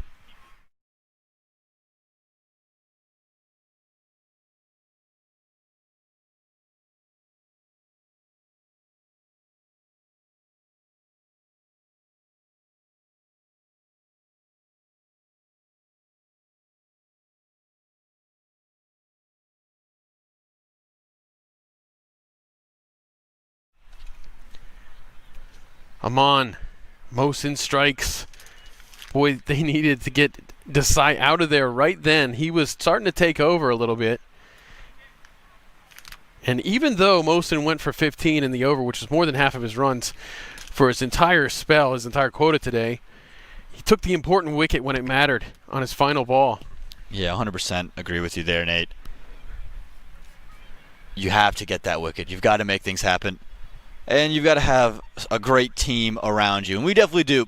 Our cameraman, that's Junaid there on your screen. Shot by Gus. And he's watching the stream. Don't you worry, guys. He'll see himself right there and bringing you all these pictures and doing all the hard work for Nate and I to just sit here and be able to do what we love to do, Nate. Yes, thank you very much, Junaid. You're the best. We got a great crew here. Good job, Gus. And Gus has just told him he's on screen as well, so he's just acknowledged it. He waited, didn't he? Sun setting at Church Street Park. The lights have just flicked on as well. There's no better place to be on a Saturday evening. Yeah, it is beautiful. It's getting prettier and prettier. And we've got a heck of a second innings coming up. Well adjusted. Really nice from both players. That, to me, is just great cricket all in all. Good cricket all around. We saw Chanderpaul just kind of like, in the end, just nudge that forward, like almost like a defense. Like, I wouldn't call that forward defense. I'd call it middle defense, in between defense. But that was great stuff. Watch this. Boop. And for Rishi Dhawan, he took the pace off at the end as well. He understood what Chanderpaul was attempting to do.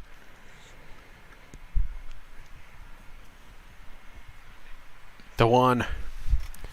Hamilton in. Whew.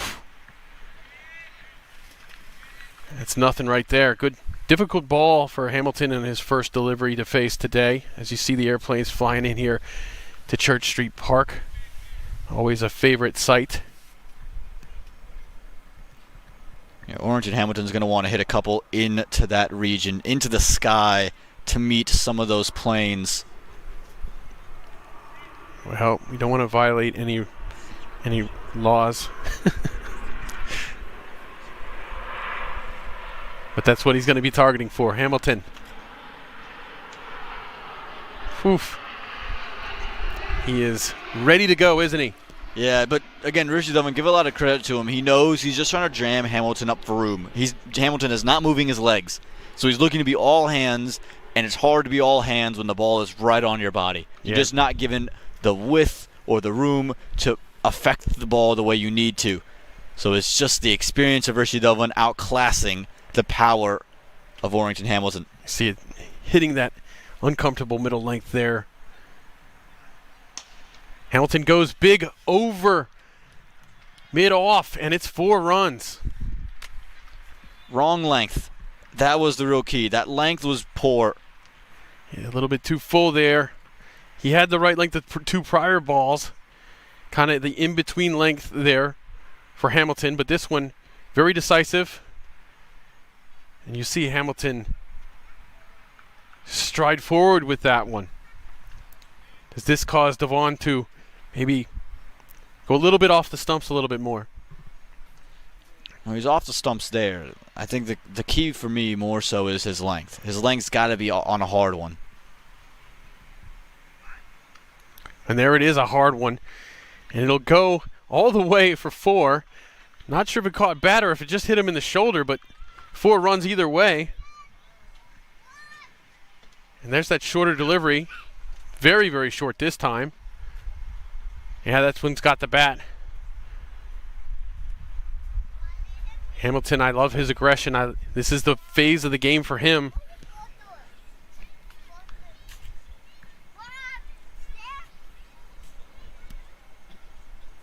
Dewan, let's see how Dewan answers here.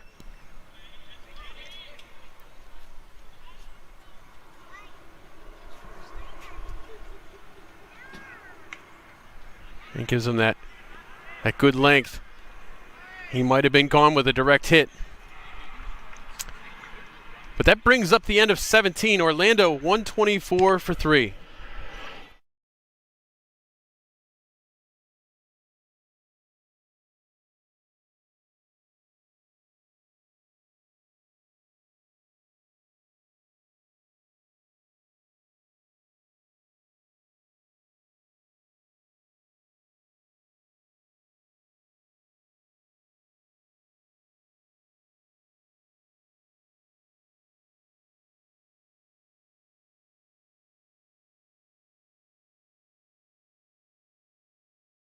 And Adalbati in the death for Baltimore. Gets the call in the 18th over. He's got 3 overs already. So this will be his final over of the day. Hasn't taken a wicket, but he's looked very good.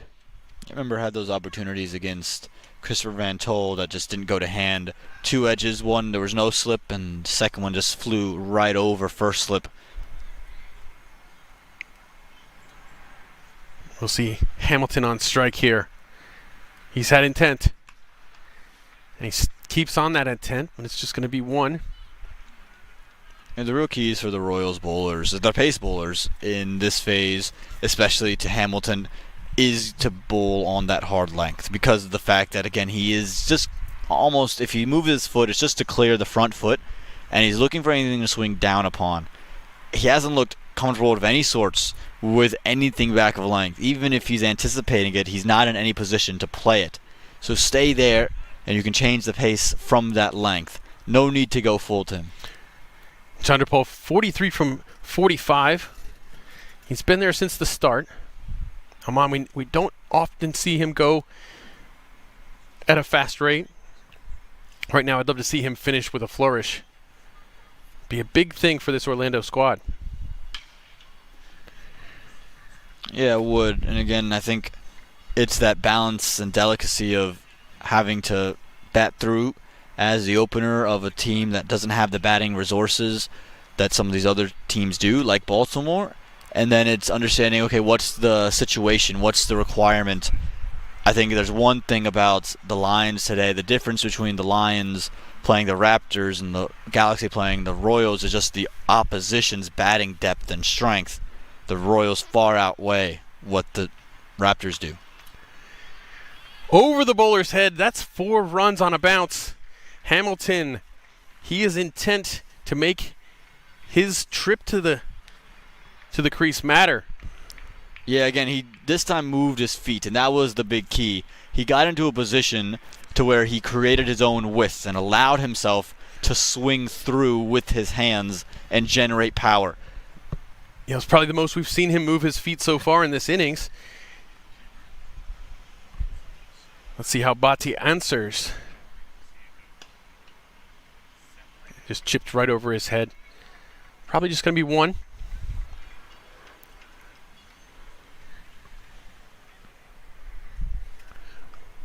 Yeah, 150 definitely on the cards at this point. You're here with 2 overs to go after this. Going to be in the mid-130s with 2 guys who definitely can pound the ball around. So if you're the Galaxy, you've given yourself a chance. And that's the one thing we heard from Thajran Chanderpaul. They're looking just to claim their first win. And they're very hopeful to do it. They feel like they have the pieces. They've had home games and away games now. Walloped. Deep, it's going to be 6 runs. Chanderpaul putting his foot down. Reaches his half century off of 47 balls.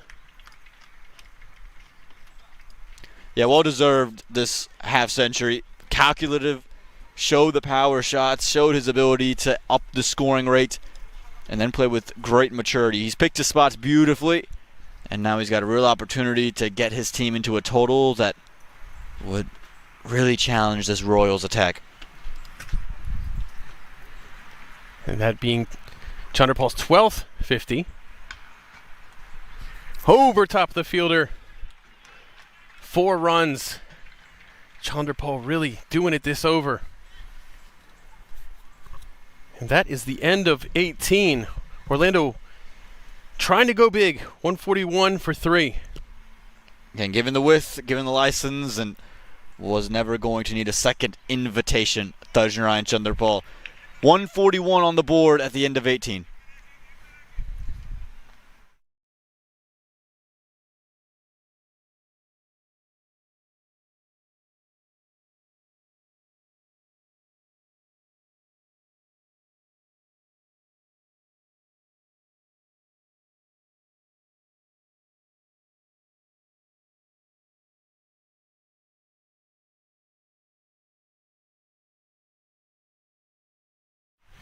Dhawan with the ball. Hamilton and Chanderpaul really ramping it up right now. We said they wanted to get to 150. They might be thinking 160 right now. A couple of 10-run overs will do that for them. Yeah, no question. And again, they've got the prowess with the bat in hand out in the middle to do it. For Dhawan, might have just gotten predictable now to Hamilton. What is your change-up delivery for him? Whew. Swing and a miss just over the stumps there.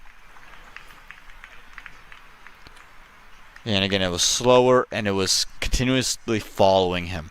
Hamilton likes the width. He wants the opportunity to free his hands up. So even when it was fuller, staying on his legs is the safest place to be. And if you pick that early, you pick the slower ball early, and it's at your body, you can still get your body into it. You can still get your hip open more, get some power on it. And that one, this time he goes away. That was a beautiful death delivery ball there. Yeah, and the key for me was where did the front foot of Hamilton go? It went towards mid-wicket. So Yeah. he's looking to create the room. He's anticipating the ball onto his legs. So now you've created this doubt. Okay, the length he's questioning, and now the line. And earlier when he scored a 4 off of Dhawan over mid-off, same thing. He didn't stride to the ball, which made me think, okay, they might want to stay away from him a little bit. Ooh, and that one bounced. Jams him up. So Nate, those are 3 deliveries and 3 different types of deliveries. We saw one full and slow onto his pads, one full and wide seam up, and now one back of a length seam up. So now he's showing off the variations, and Hamilton is in no position. Dublin right there was miming to his teammate. He's axing it down. He doesn't know what to play and what's coming. And now as a bowler, you've set the over up 3 dot balls, and Hamilton is feeling the pressure because he has to score a boundary. If I'm Hamilton here, I've got to get off of that leg stump guard, I think.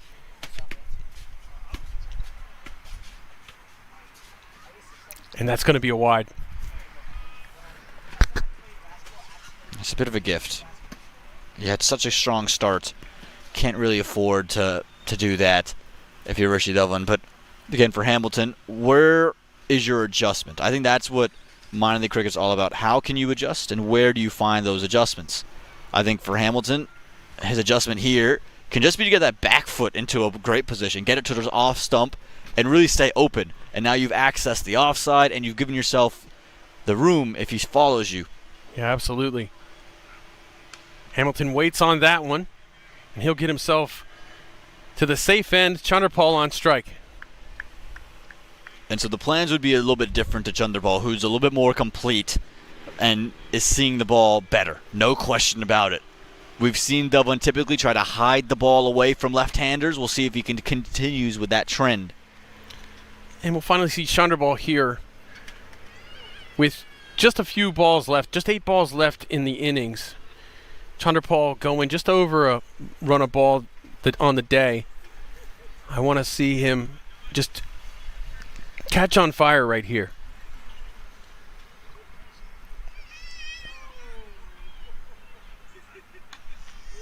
Good delivery on the toes. But they'll run 2. It's good. It's make 2 out of a good delivery. That's a great job. Yeah, the Yorker was excellently executed. But again, Dajran Chanderpaul, one thing you have to say about him is his running between the wickets. His mindset is so clear and concise. They are looking to push. And in this stage, he knows that it's a limited overs game.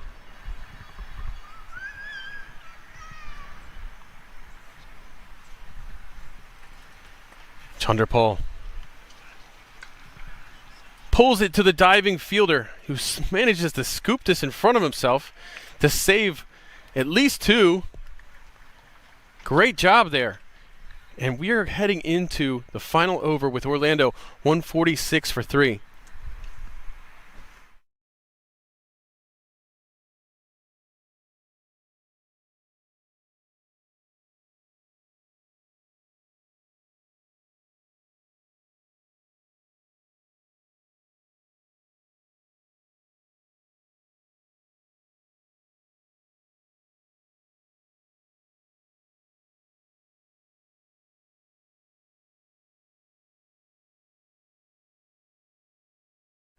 So the youngster, Aryan Batra, who's yet to bowl a ball today, will come in for the 20th over.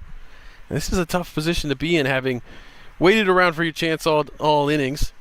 He's getting a pep talk here from Mohammad Mohsin. I think I want to be at the receiving end of one of these Mohammad Mohsin pep talks one time. He's very nurturing, isn't it? Oh, he's great. Yeah. But this is a situation Butler's been in before. Again, he's been in positions where he's opened the bowling for the Royals, but a lot of the times now he gets the one-off over at the end of the game. So what is his option? We've seen him like that short back-of-a-length delivery. I'm not sure that's the option to Dajran Chanderpaul, because at Butler's pace, he's not going to trouble a left-hander. No, I don't think so.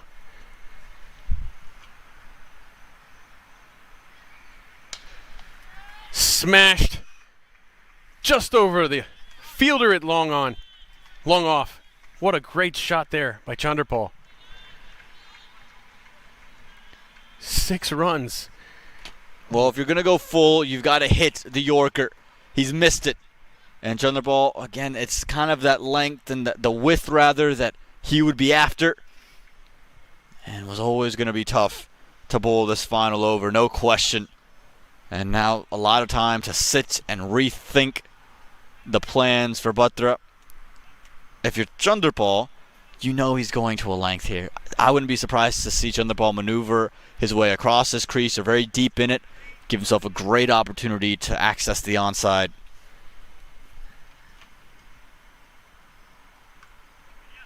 And they go on the offside instead. And there's a potential run out here, but nothing.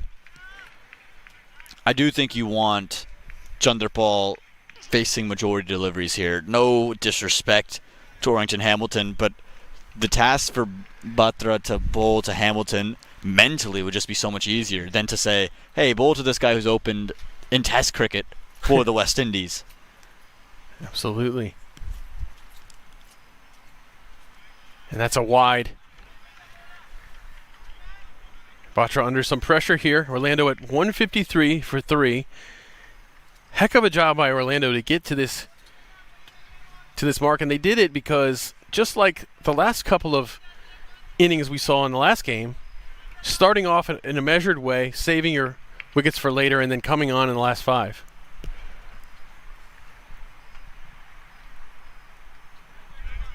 Well, he's fooled there by the change of pace, surprisingly, but it lands safely. And that's what I'm clamoring about for Aryan Batra. His greatest strength is his change of pace. But his change of pace only works when you just establish that stock length. For me, Batra's been too short at times. He's tried to get too full.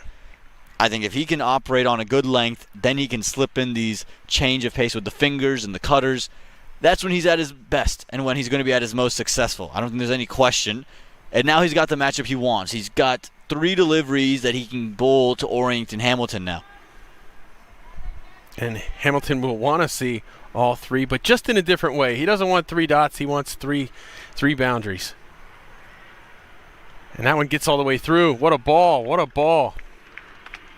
Again, he's got so much confidence, Batra. And when you're dealing with a batter who's a little bit newer, who doesn't move their feet as well, this is where the young Aryan Batra is so dangerous, and why the Royals would throw him the ball in this situation on a consistent basis. This is not a Duke basketball player one and done situation.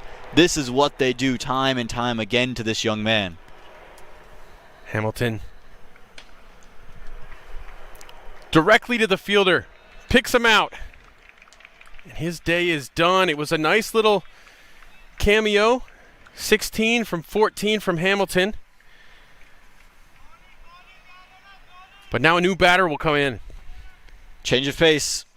Just roll the fingers over it a touch, and Lumba might have a roll, but the ball stays steady, and that's all that matters. Hamilton goes for just 16. It's 154 for 4 with 1 ball left.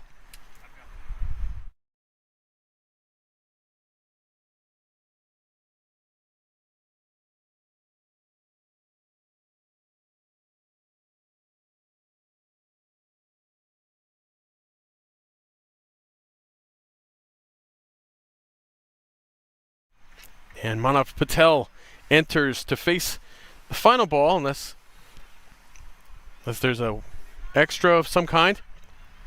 But Batra, what a recovery after that first ball 6. He looks like a seasoned pro out there coming back from that.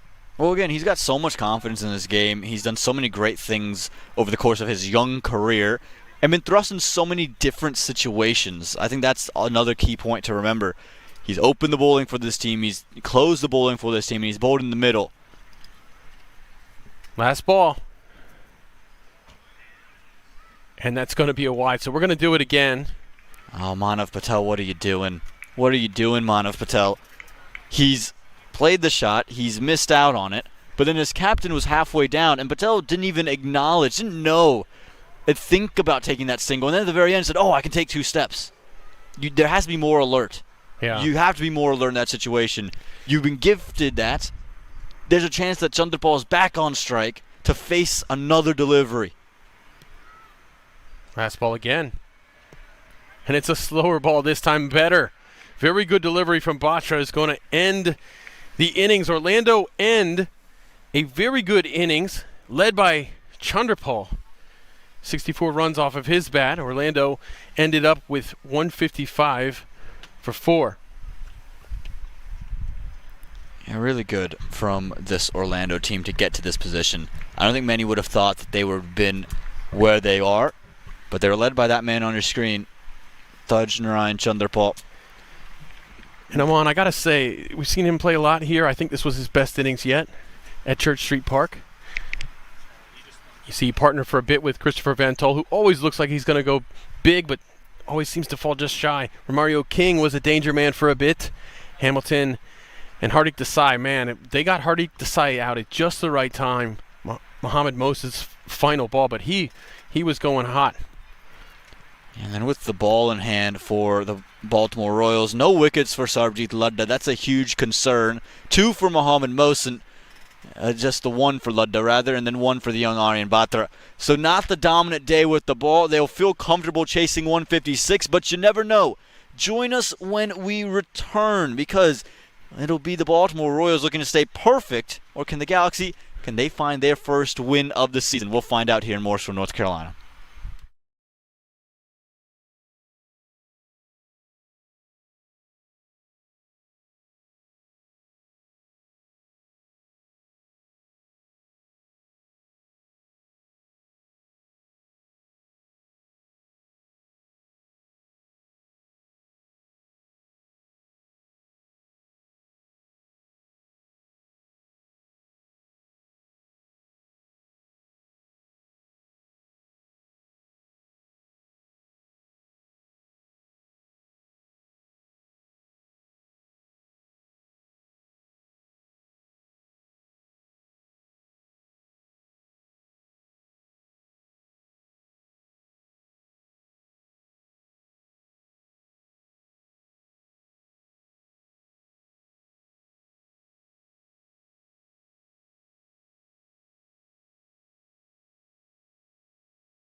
Welcome back to Church Street Park.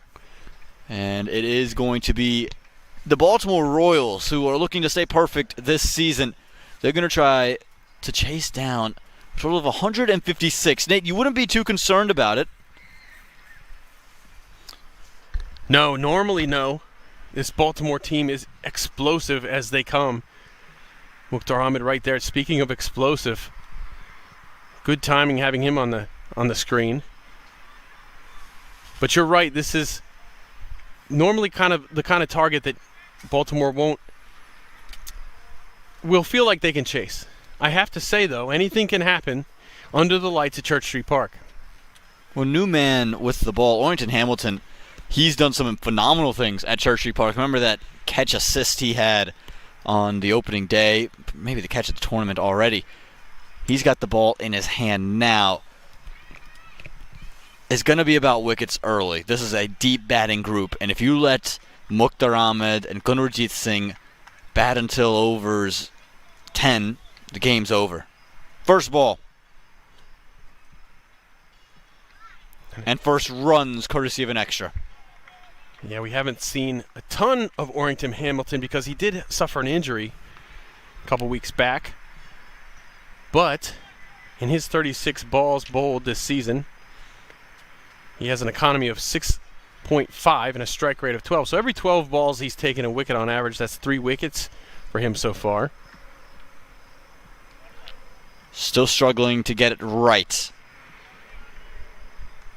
And the impressive thing you'll see with Hamilton is his boundary percentage, only 5.6 so far this season. He is keeping it in the yard, so to speak. Extras, though, 10%. So he's going to have those wides.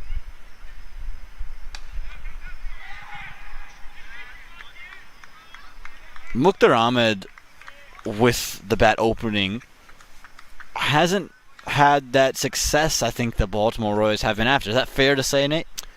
Yeah, I think so. But at the same time, it's the best way to maximize the power play, I think, with a guy like Mukhtar Ahmed. If he can come off. Excellently done at backward point. Boy, the fielding here, they're all alive, aren't they? Orlando is clapping for each other. They are talking quite a bit. I have to say they are very, very lively. Maybe the most lively bunch we've seen here at Church Street Park this season. Off in a flash. This time, first runs off the bat for the Baltimore Royals. You talked about how the ploy to bring this man to the top of the order is to take advantage of the power play. Why is that? What does he bring?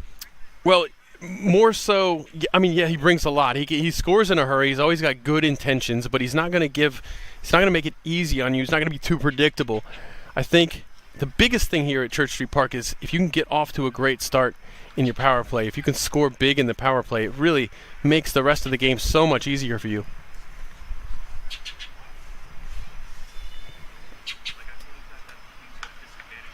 This guy, however, he has been doing it up top the order, below the order, with shots of class like that. Yeah, Gunarjit Singh, one of the best batters here at Church Street Park that there's been in recent years. And look at that. He's making great contact. And you see him in the field, he runs all over the place. You know, he doesn't take anything for granted, I think. I think he's gonna be around in Major League for a bit.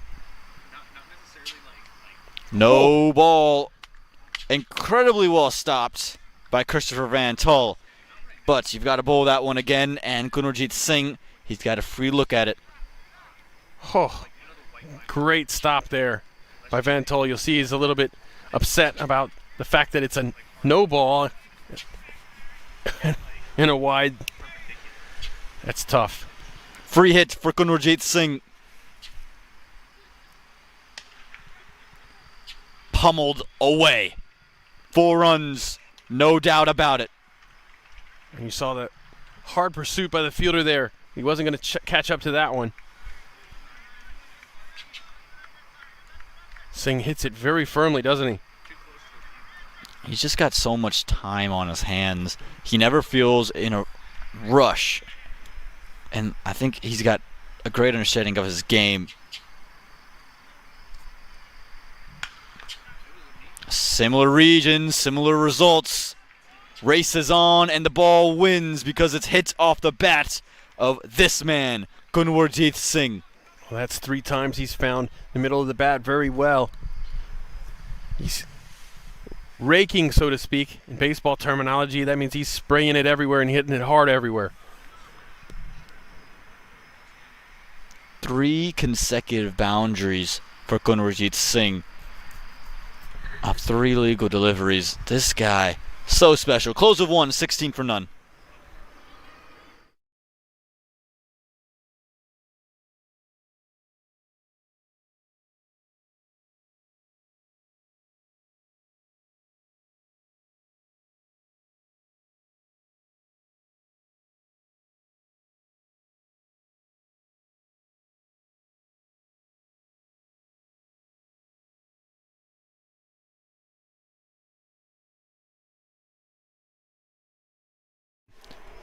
Daha Faruqi, he's got the ball in hand. Left arm seamer. Does get a bit of extra bounce thanks to a variety in his action. Well, let's see how he does here under the lights at Church Street Park. Just watch the stutter at the top. He can surprise batters with the bit of bounce that he possesses, and Mukhtar Ahmed, who is sent in to be a power hitter like you mentioned, Nate, might just pay the price.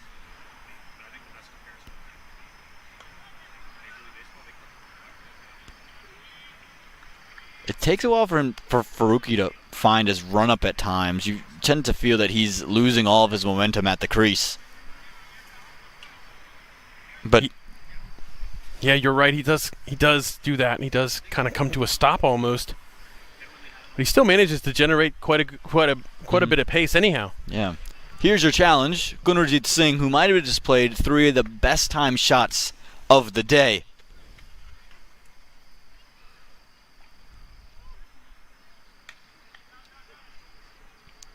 Get out of the way, umpire. That ball is racing. Just the 2 runs, but Gunwarjeet Singh is making it look awfully easy. Yeah, he hasn't forced a single thing. Oh, you give him a start like this. You know, we're used to seeing him come on at some point, but he's coming on strong right out of the gate. Mukhtar Ahmed will be smart to just facilitate, give him strike.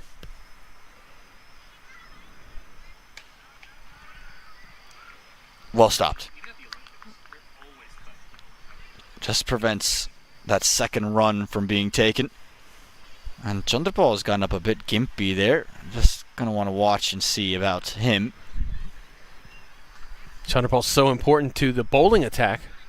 He's been probably the standout bowler for this squad this season. He's moving around just fine now. He will feature in the next couple of overs, you imagine, especially if Singh's still in there.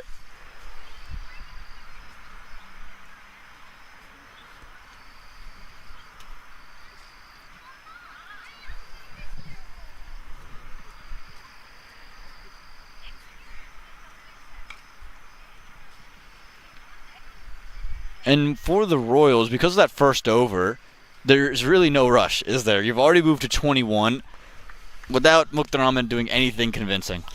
That's true. I think Baltimore's going to need I think Orlando's going to need a couple of very good overs in this power play to keep themselves in this game. Baltimore will be happy with 7 and over maybe from here.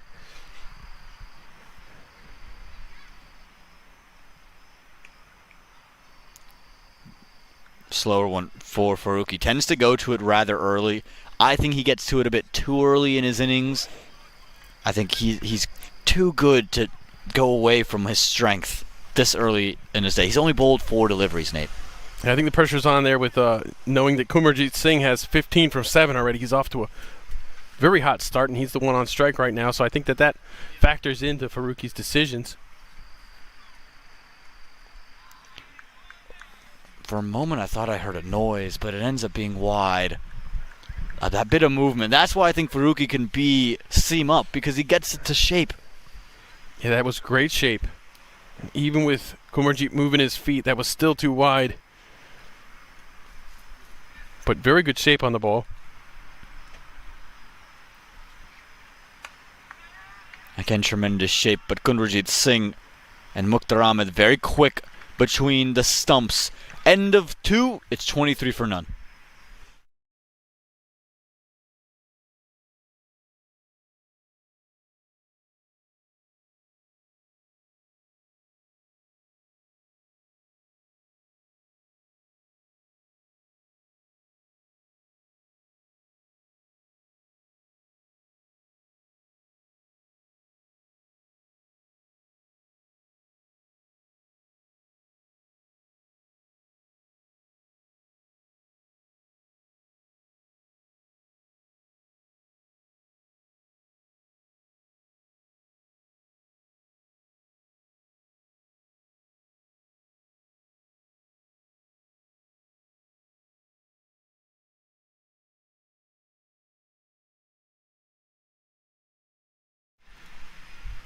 Hardik Desai, so just the one over.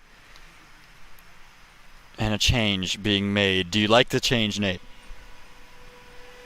Well, I am wondering if we're going to see Chandrapal here in the power play.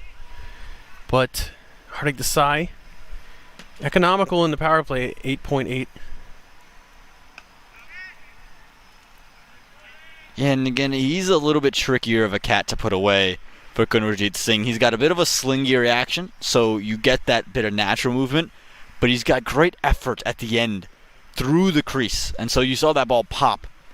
And so he just presents, again, that interesting challenge of the bit of sideways movement with a couple of deliveries skidding and a couple of them just rising on a batter. Again, another example. Ball just starting to rise up. Hardik has a pretty good dot ball percentage, 48%. 50% during the power play. Higher now after those two balls. His boundary percentage is 28.6. Maybe a little bit too high, but it goes to show that he's bowling in the power play. You're going to get those. Kundrajit Singh's got to be careful not to get frustrated. I don't know why you would frustrate. You're timing it so beautifully. I don't think he has to force the issue. No, there's no reason to. I mean, take advantage of your hot start in every way that you can. Sometimes that's, sometimes that's emotionally. Take advantage of your hot start. Hey, I can afford to miss a couple. I've started off so well. Desai's unhappy with a couple of changes in the field as Long On has come inside the ring. I think he wanted a deep mid-wicket fielder in position. Still maneuvering the field. Point just comes a bit more in front of square. Into that gap and all the way for Kundrajit Singh. Well, there you go. Definitely no reason to panic now. Singh moves to 20 from 12. He just moved that long on fielder up. I don't think it would have mattered. That one was going to make it to the boundary anyways. Yeah, you can see he was just hanging on the back foot there, anticipated that extra bit of bounce and climbed it, and the intent was to keep it down the whole way. That's a real staple of Kundrajit Singh's game. It's not just an air raid.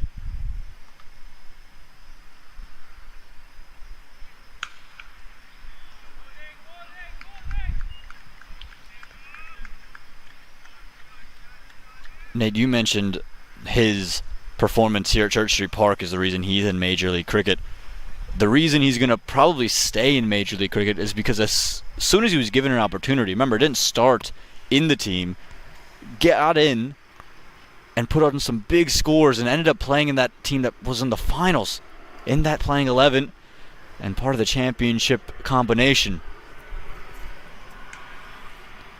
In the gap. Not quite out the middle, but enough to find a run to bring Mukhtar Ahmed, who remarkably has only played 5 deliveries, and we'll have to watch the next over. End of 3. It's 28 for none.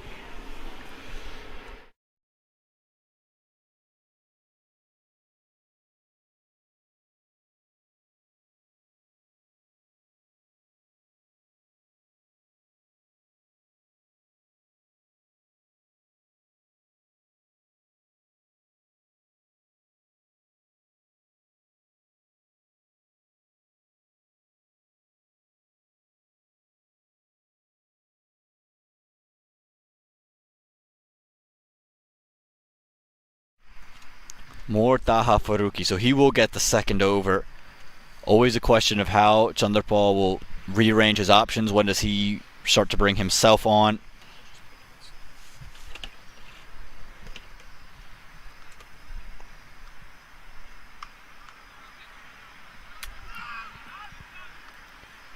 Gunarjit Singh was nearly in real trouble. There's been a couple of times where he's been a little haphazardous between the stumps. Yeah, not the greatest chemistry here between these two in the middle. But Singh so far this season, average of 31.25, strike rate of 135.87.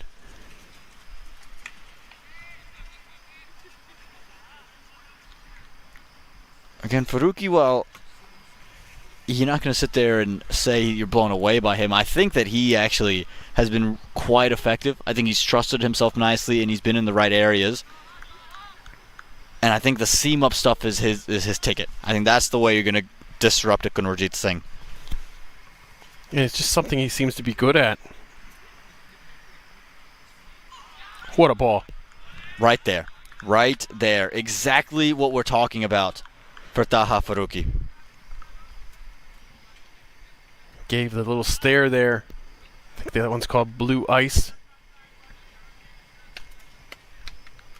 Look at this.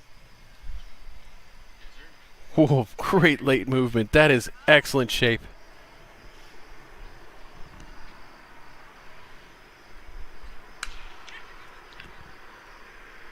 Away. Just away. That little misfield results in a couple of extra runs.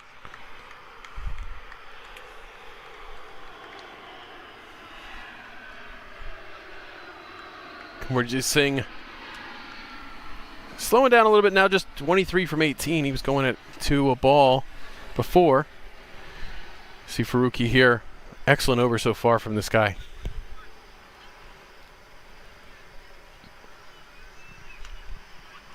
All the talk would be on the batters, but Farooqi himself was a free agent acquisition for the Orlando Galaxy. Wasn't initially drafted, was trying to get picked up on a couple of different teams, see where his fortunes would end up, and then got a call for the Galaxy and got a chance to be a part of this setup. He's been in minor league cricket before, but he's been given an even bigger role, and to his credit, he's taken full advantage of it. It's hard to imagine that there was any question of him being on a team at any point this season. Seeing his talent and ability here in person.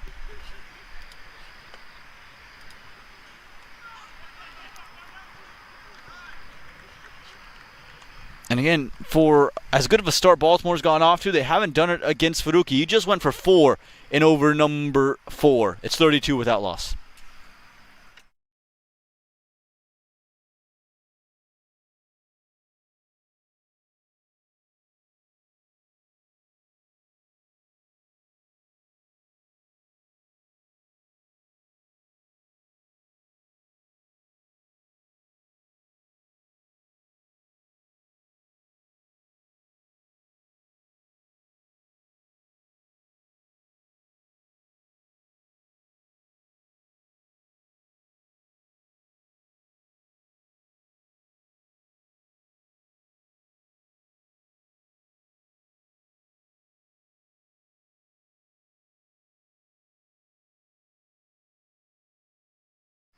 Farooqi's become a household name because of his workings all around the domestic scene. Was in the Midwest region for the USA Nationals a couple of years ago.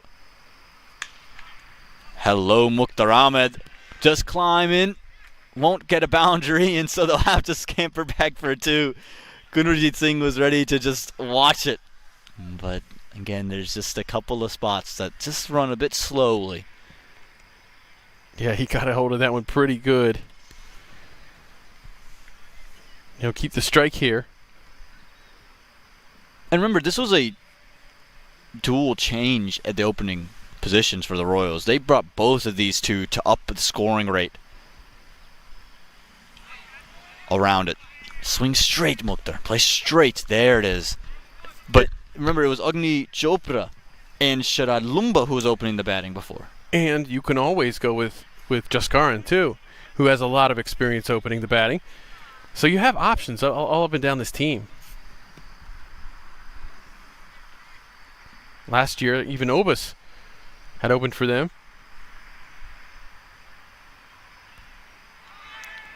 But I think the big point there that I was trying to make was more so the Royals have understood this is a point of weakness, and they've tried to make an adjustment for it.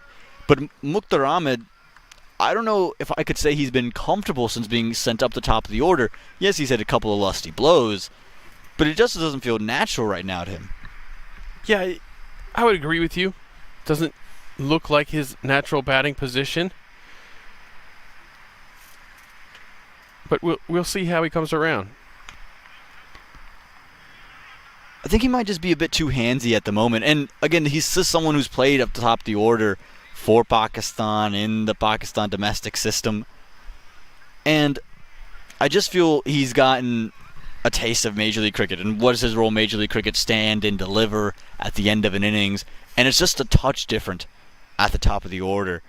And I think he's got to find that adjustment period, or the Royals maybe bring a Jaskaran Malhotra to the top of the order and send Mukhtar Ahmed to be that finisher.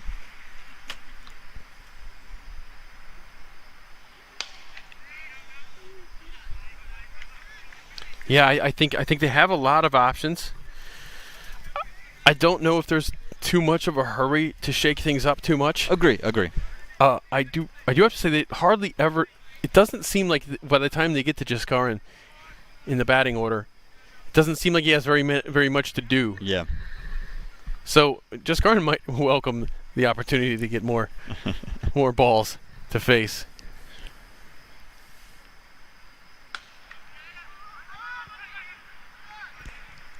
Brilliant comeback here from the Galaxy. After 16 from the first, it's only 35 for none in the fifth.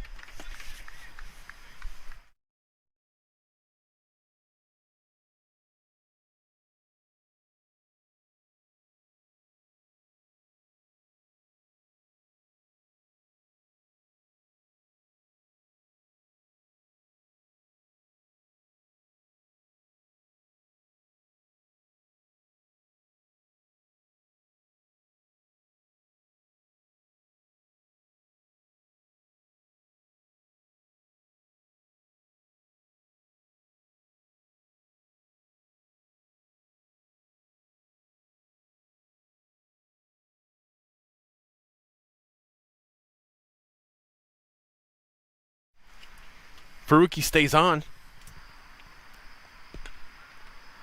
Full toss to Mukhtar Ahmed. He just fights it away for 1.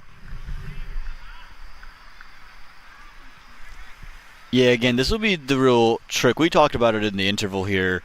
19 runs from overs 2 to 5 versus getting 16 from the first. So while the scorecard looks quite nice for the Baltimore Royals, it might be a bit deceptive as to the state they're in. Yeah, Orlando's done a great job pulling it back. Boy, Kunwar-Cheat just looks so effortless there. And they'll run 2. But boy, does he handle that swing so well. Now, I still think they're giving him a little bit too much width with the swing, making it a little easier for him. We've seen him not really have to force anything. He's getting the ball in regions where he can easily do something with it with a proper cricket shot. He's got great hands, so he's just able to maneuver it. I think his foot is just a magnet to his hands, and he's in great positions. You have to be closer to middle and off stump. And he'll whip that away. It's just going to go for 1.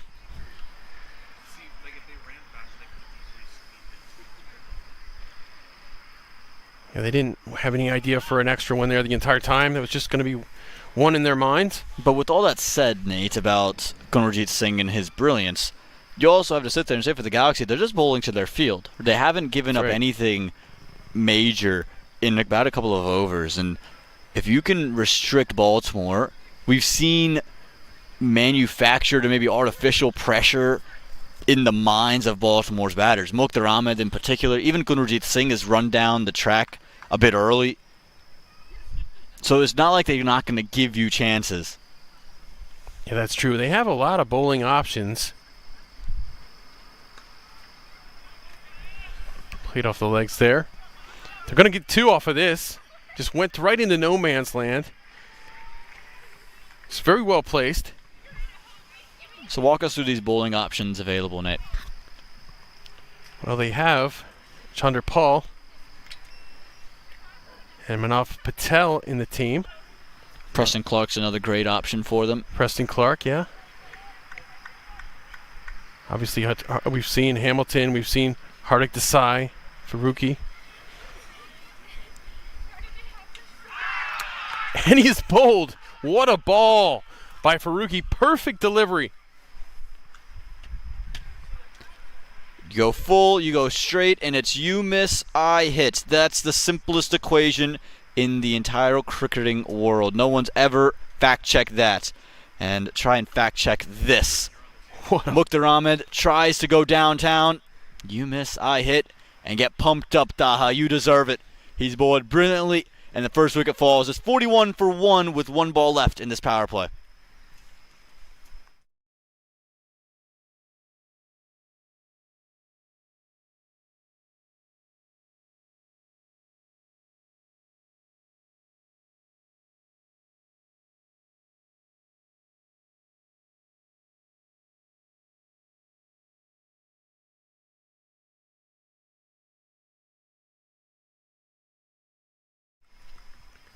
Take a look at the crowd here. Some youngsters comparing notes. They look like they had a game earlier today.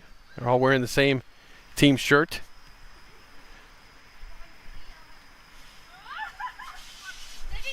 It's always fun here under the lights. We've got some scooters going around. We've got kids and families, people sitting on the hill. And here we go. A new man in, Sharad Lumba, at number 3 position where he's typically been. And the captain would have just seen some things start to deteriorate for his side. Not in terms of completely detrimental, but Taha Faruqi has just started to stagger down that run rate. We mentioned his late swing, his ability to bowl seam up. We saw such a beautiful delivery from him. It looked like out of the hand, it looked like it was going to 4th or 5th stump, but it hugged that off stump and beat Mukhtar Ahmed, who continues to struggle a little bit with the role of opener.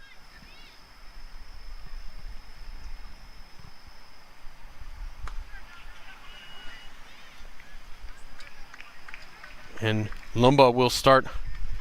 He's off the mark to start. And that is the end of the power play. Baltimore Royals 42 for 1.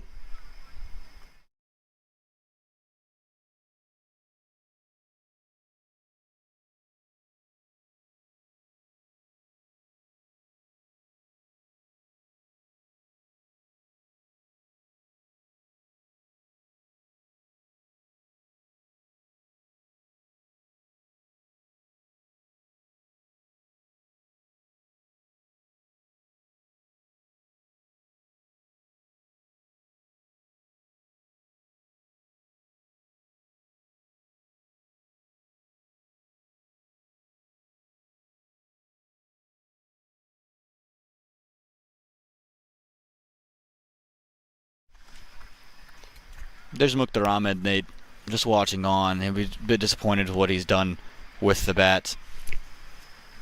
Yeah, Kunwarjeet's still in the middle. Lumba joining him. These are quality batting side. They go deep. You're not out of the woods by any stretch. Hardik Desai staying on. He's bowled 2 already, and he'll get the ball for the 7th with the fresh Lumba in.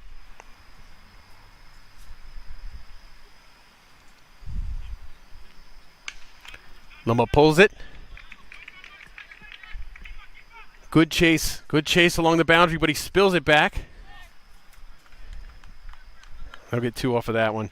Yikes, that was nearly very dangerous there, Nate. Just maybe signs of a bit of dew coming in. Possibly. We didn't really get it last night. It's cooled off quite a bit recently in recent overs. It's rather remarkable, the lack of dew, because historically Church Street Park, it is for a foregone conclusion, you win the toss in an evening game, you bowl first, because in the second innings, it's going to be wet. Well, it's also usually much warmer here at this time of year. It's warm, but it's not as warm as it typically is.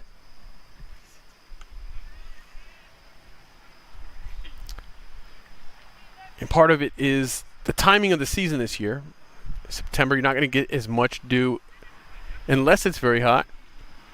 When you have games here in July and early August especially, you're going to get a lot of dew in those days. Yeah, I think back to 2022, back the last time it was in July, and that July 4th weekend, and just it felt like you're on a pool at the end of the night, and you could literally just slide around because everything is soaked. It's a slip and slide out there. Oh, the toss was such a vital thing. Everybody had to win the toss here at Church Street Park during that season.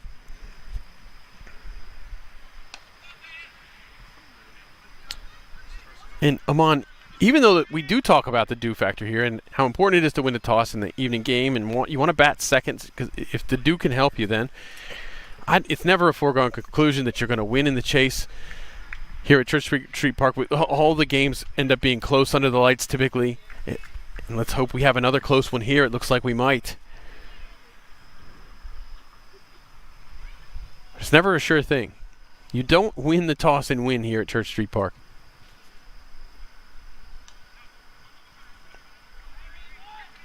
Yeah, and we've heard Lumba consistently say and speak about the dew, and that's why he's choosing to bat second. I think that's coming from a place of, he's got guys who have played here. Jaskar Malhotra captained the Marshall franchise for a year, and that was, in 21 when it was in June, and that was the run of play. You win the toss, and you elect to bowl. And I'm just wondering if that's like old tactics, just continuously showing face, and it's worked, no question, but is it necessary?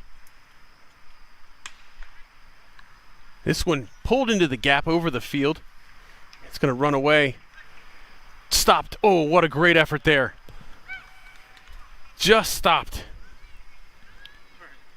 Well, great in a couple different ways, Nate, and I want to take you to the end of that as well, because when you watch that, again, you might not think anything of it, but let's just have a second look at this. First off, let's go. The shot gets played. Fielders, it's further bisected them, but take a look at both fielders here. The dive comes out, and then look at him avoid the legs as well. He's jumped away to not tumble. That's great coordination. It was like a dance. It was like a ballet almost. Lumba. Another good stop at the boundary. Bit of a fumble there, second time, but the effort is clearly there for Orlando. What a good job in the field they've done. Baltimore Royals are 52 with a loss of 1 after 7 overs.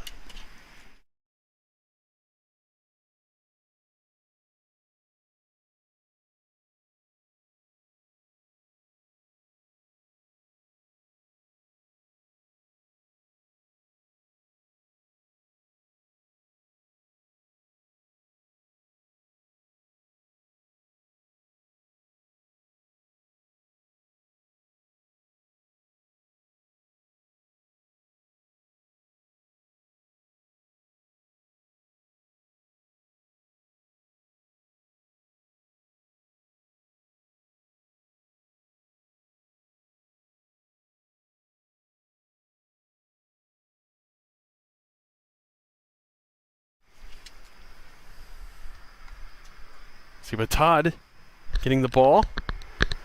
See Kumarjit Singh with no helmet right now.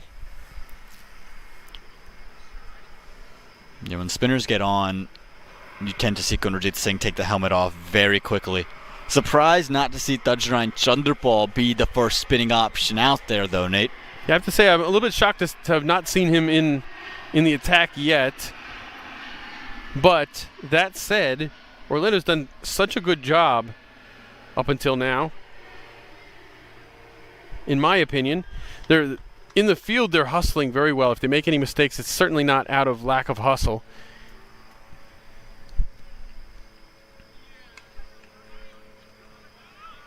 Fended off. Good first delivery from Batad.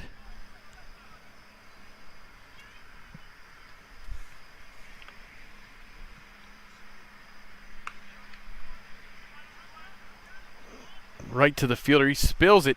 He's going to chase after it. And they'll just get 2. Yeah, something that's plagued the Galaxy over their period of time here at Church Street Park has been a couple of lapses in judgment in the field. But I think they've been much better over the course of this year. I think it's very apparent from the very first game they played here. And even then, body behind the ball prevents the boundary. And that's going to go for 6 runs. Kunwarjit Singh adding to his total. He's just so good. Kunwarjit Singh, he feels like he's batting on another planet at times, because you just take a look at this shot. And again, he's just got it right in the slots, and he says, thank you very much. And he does it with such ease. It never feels like there's a big push, there's a big extravagant follow-through. It's all coming straight off the middle of the bat. Beautiful hands, and such a beautiful timer of the cricket ball. It's been very effortless so far from Kunwarjit, his boundaries. And it looks like, I don't think they're going to get that ball back. It's sprung off the pavement, and now you see the umpires going to the ball box. And they're going to decide which one they like. I love this one. It's like playing The Price is Right, if you will. Just, all right, just this one. No, I need it to be shaved off a bit. No, this one. You're building like a Chipotle bowl, almost. I like it, It's yeah. good. Yeah, I like it. You know, I want to see how the conversation goes. I'd like to know what they're saying.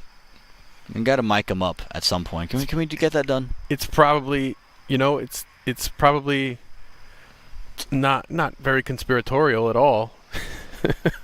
I wouldn't imagine there's any conspiracy theories happening. I just want to hear what the conversation's No, like. they're just like, hey, which ball looks best? I think this one does. Yeah, I agree. That's probably how it goes, Alon. I want there to be one where someone disagrees. I think that's going to be the intriguing one. Yeah, I'd like to see that too. And why? You can't argue with Kunwarjit Singh at the moment. He's just batting so nicely, so easily. After that unbelievable start, he slowed up quite a bit, but again, it hasn't seemed to bother him. He can just shift through the gears. He's already into the 40s, Nate, just off 29 deliveries.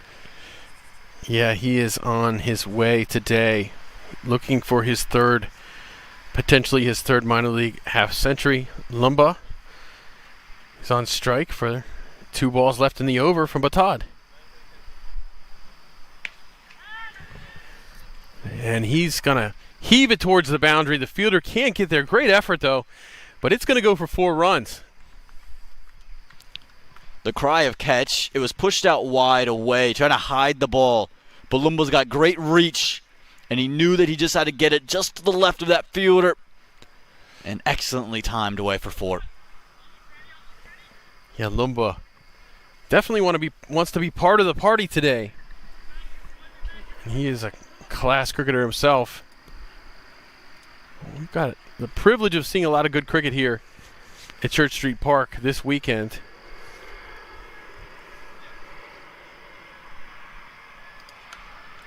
And there's that wider delivery again. This time Lumba goes with the ball, but it's going to be a dot ball, and that's the end of the 8th over. Baltimore Royals chasing 155, and they have 65 of them already at a loss of 1.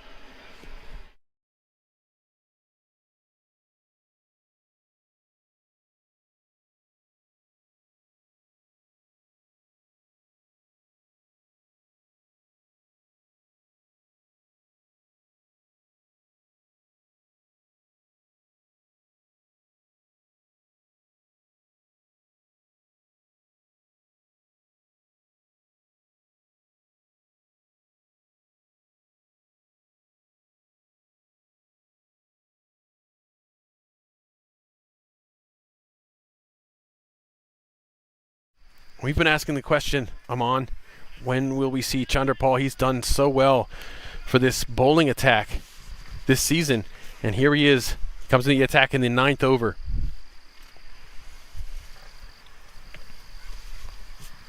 His economy this season, 6.28 with 8 wickets.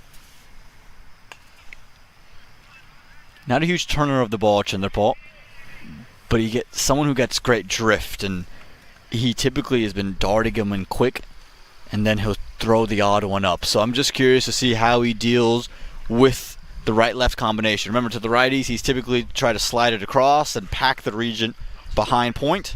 Is that a continued trend? Well, 96 of his 108 deliveries have come in these middle overs. Economy of just 6.19, a strike rate of 13.7. So, dot ball percentage of 36.5, boundary percentage of just 9.4%. He's been very, very effective for this Orlando squad, and they are in the 9th over with his first over of the day, having restricted Baltimore to 66 so far. And right before drinks as well. So again, we see captains do this. They take a punt right before drinks. 1, because you can reset if it goes wrong. You've got time to take a break. And 2, so often before the break and post-break, you see wickets fall. Just there's a shift in mindset. So Chandrapal has looked to himself to deliver that breakthrough.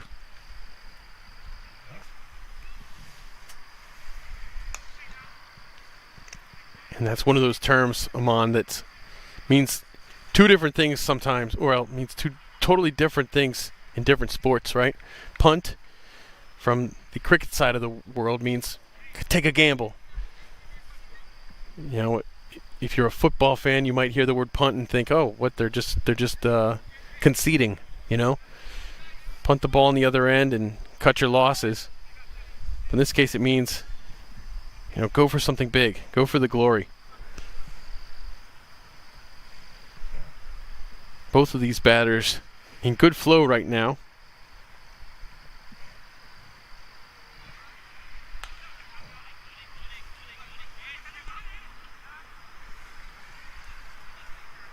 And another single, so a single on each of the first 4 deliveries from Chandrapal. This is very wise, I think, from Baltimore. Just keep changing strike. Don't give Chandrapal too many looks at the same guy. We know he loves this arm ball against the lefty to try to find a gap to get through. Let's see what he does here.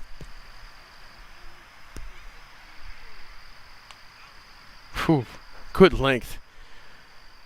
This thing's going to manage a single out of it, and we've got one more ball to go. Yeah, it's just maneuvering this over along, not trying to force anything. Again, they both recognize they're in a prime position to win this game.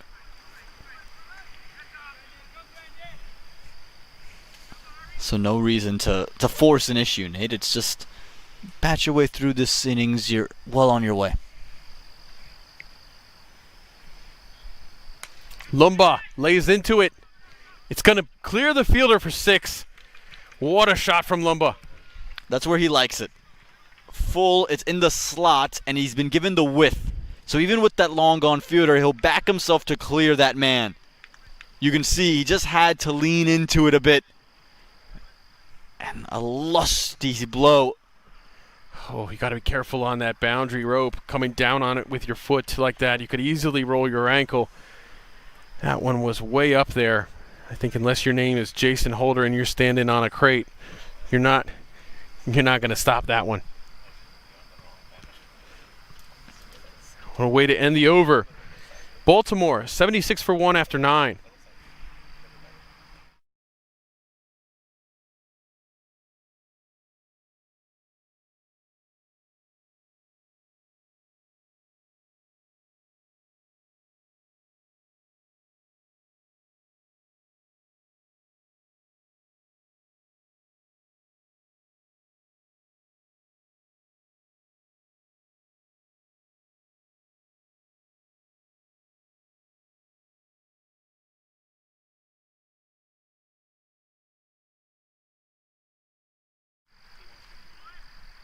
We've got, looks like Shoaib Syed warming up to come in right now. good promising young cricketer. In the middle overs, he goes at an economy of 9.83, so a little bit expensive. A couple of wickets. Strike rate of 18 in this phase.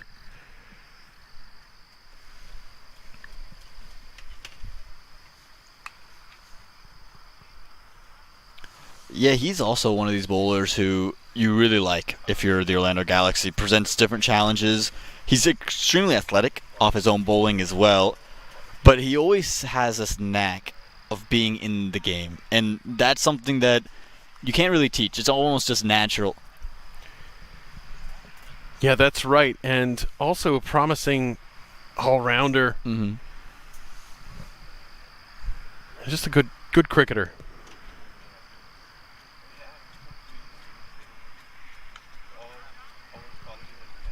And that one's well played. Well placed, and they're gonna scurry back for 2 pretty easily. And that's the beauty of this partnership. They're able to go and get 8 runs and over without having to take any risk, period. They don't need the boundary. The 6s and the 4s, they're complementary. Yes. But these 2s and singles, they're consistent. Yeah, that's right. They just keep the scoreboard ticking. Oh, another one from Lumba. That's another 6. And that's what we're saying. These are the cherry on top. He'll take advantage when it's there, but he won't force the issue. It's full, it's in the slot again, it's exactly where he wants to hit. This time even more convincing from Sharad Lumba. There's a reason he was drafted into Major League Cricket. And these two MI New Yorkers are putting on an absolute display against the Galaxy. Really likes that shot, doesn't he? That's the Aaron Jones special. Well, a lot of people like that shot, I think. I mean, we might have to call it the Lumba special. We need him to hit the Aaron Jones fist pump. 2 hands in the air. The double fist pump. That's the secret right there. That'll get you going. Under the lights at Church Street Park, double fist pump straight up in the air. That's what we need here. Come on. More than halfway to that total. Just up the middle there. That's 4 runs. Where's the risk? There's none. He's Yeah, given a bit of width, and all he's done is chip it. He hasn't looked to overhit. He hasn't looked to clear a fielder. He's just chipped it with tremendous timing and direction. Yeah, he could have missed that. He could have mistimed that completely and skied it out there. There was plenty of space for him.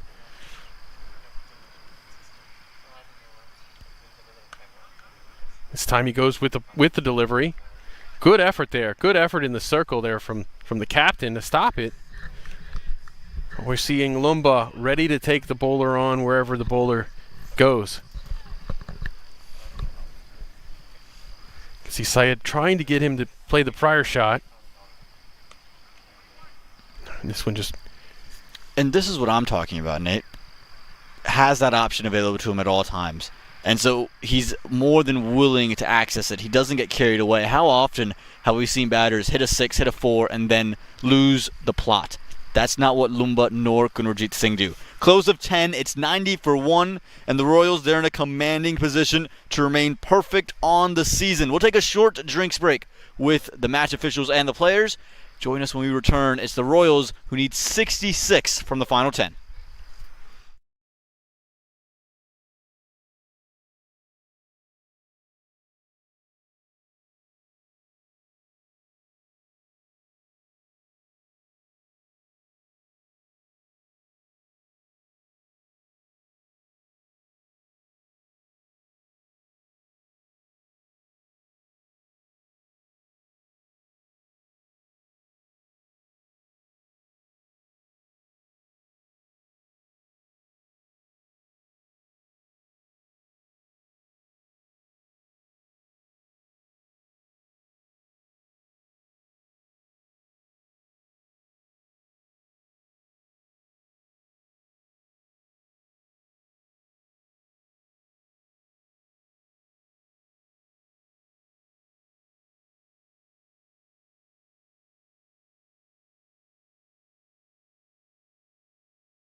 And we're going to resume here. Chanderpaul looking to start the second half of this second innings. Lumba on strike. Boy, has he been good. 32 from 15. He's just been firing away, Aman.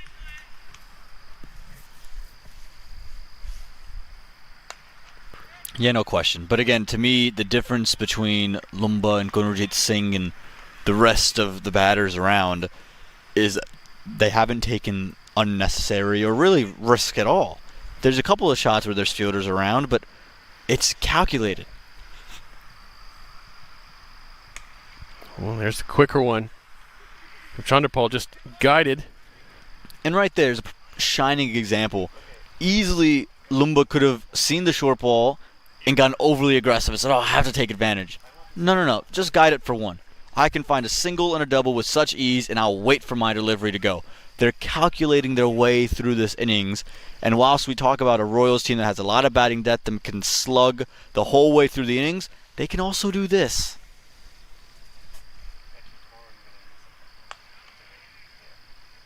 And Chanderpaul doing a good job of limiting them. But at the same time, the pressure just isn't really there thanks to this start that they have in the first 10 overs. They can survive these miserly overs from Chanderpaul.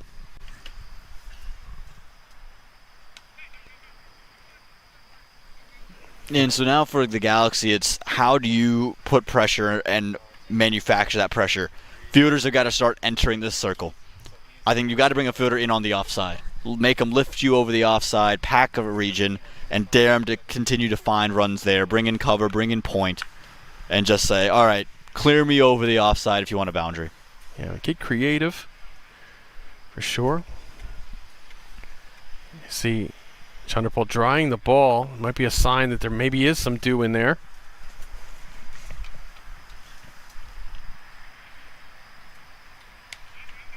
Right there. That's a prime example. That cover region is wide open. Plug that gap. If you're going to bowl there, plug the gap. Force them to invent a scoring area. Yes, absolutely. Now, interestingly, Aman, we touched the grass where we're at. It's dry as can be. It's dry as a bone. The ground might be a little bit different, though, if the grass we're around was very thirsty. Ooh, they're not giving that one. It looked pretty plumb. They must have gotten some bat. But that's the end of 11, Baltimore. No bat. Signaled as leg buys. So what is this missed? I'm not sure that's missed leg stumping. That's very close. It's close. It would have had to do a lot, I think, to miss leg stump. Again, so tough to do it in real time, and these umpires, they have such a difficult task on their hands to decide this quickly. But there wasn't a huge outcry from Chanderpaul either. Maybe he also felt that ball was going to continue to slide along with the arm. Yeah, maybe. I mean, I think you're right. There. It could have done that much. We know Chanderpaul does have a very good arm ball. It was a good read by the umpire that it was the arm ball. That's obviously what he's thinking, is that it had to be going down the leg. Manav Patel will bowl now from the Cedar Fork end against Kunwarjit Singh at 45 right now, off of 36.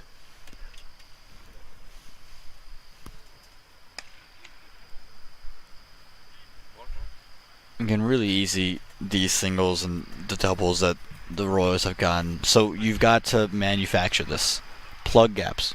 And we're going to harp on this the whole way through, because for this to be a game that goes down to the wire like we saw in the afternoon, it's going to take a bit of creativity in your fielding. It absolutely will. And Baltimore here just about 2/3 of the way almost to where they need to be for the day, with over 8 overs in hand. And also a bit of bravery as well. At some point, you got to dangle the carrot. And the best time to dangle that carrot is when you start to collect that ball. So you get 2 or 3 of those in a row, and then you throw one nice and high up for Sharad Lumba to play that big exotic sweep. But you have to get to that point.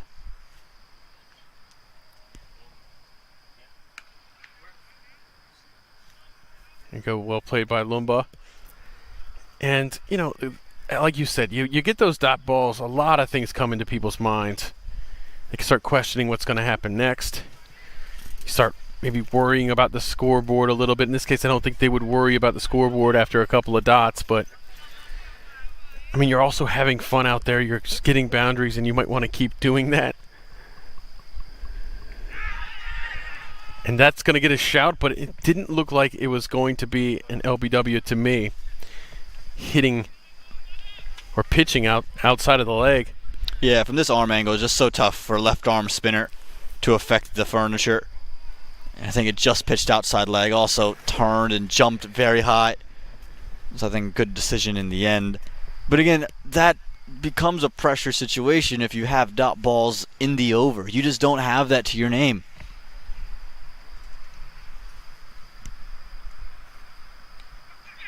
Lumba edges this. It's going to run down the hill a little bit. Just 2 runs, it looks like.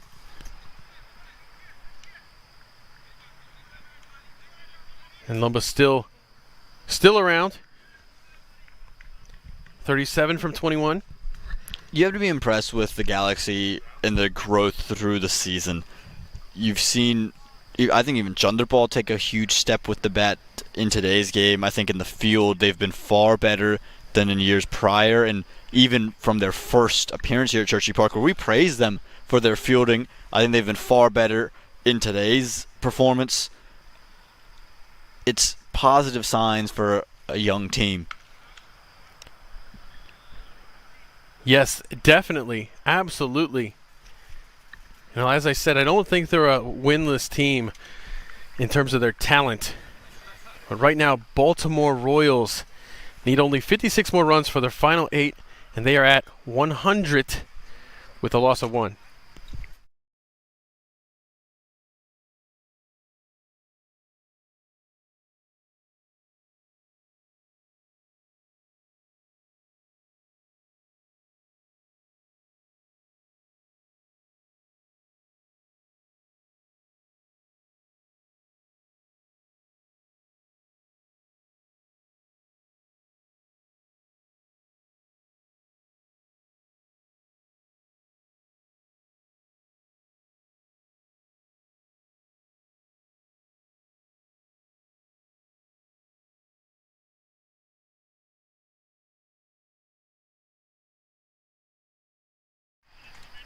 And Chandrapal stays in the attack.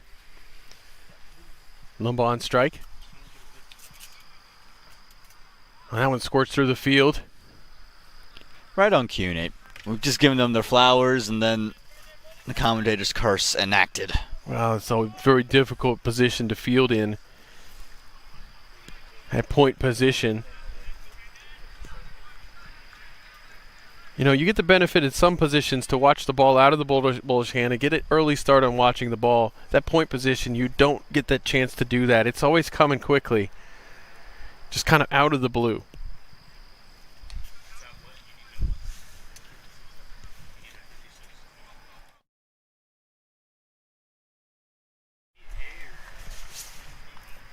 No, you're absolutely right, Nate. And there's certain fielding positions, and there's nuances in that for people trying to get into cricket or maybe new cricket fans. When you're behind square, your eyes tend to stay on the batter because you're looking for the contact point on the bat. That'll tell you how it's going to curve around to you.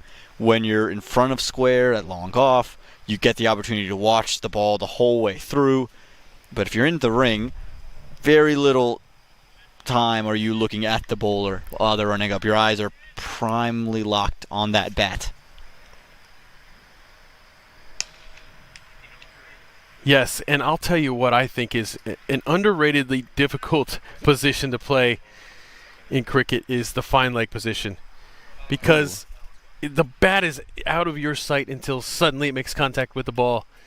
And if you are up in the circle at fine leg, and it comes at you quickly, it seems to come out of nowhere. It can be a tricky place to field. And it's also not often the place where you're going to see the best fielder on the team. I think about that anywhere behind square on the offside, or inside the circle rather. So that can go from backward point all the way to backward square, and just that kind of semicircle. Very tough because, again, you're not looking at the bowler's arm, and then you go to third inside the ring, or you're like a fly slip, you're blocked. At leg slip, you're kind of cut off at times. So they're very difficult in those positions where you are half-sighted and you got to react quickly. Those are catches we saw earlier, even at short cover. They either stick or they don't, and you don't really have much time to do anything about it. Cut there. But yeah, in that slip position is tough. You're waiting around a lot. You don't get many chances, but when they do, they come quick. But the benefit of the slip is you get to watch it all the way out of the bowler's hands most of the time. And that tends to be with most fielding positions. You're not in the game until you suddenly are. There'll be times you're stationed at backward square and the ball just doesn't come to you. It doesn't come, and then the one time it does, it's the prime player who's skied one, and you've got to run up to it, make a diving catch, and those are never easy. Close of 13, 106 for 1.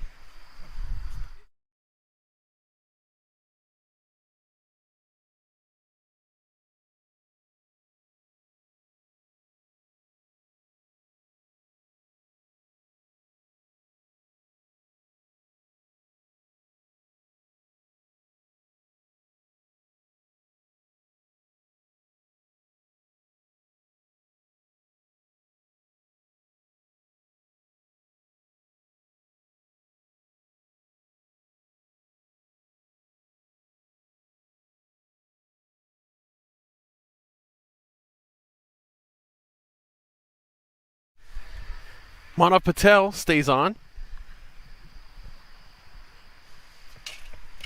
He'll get a shot at Kunwarjit Singh at 49.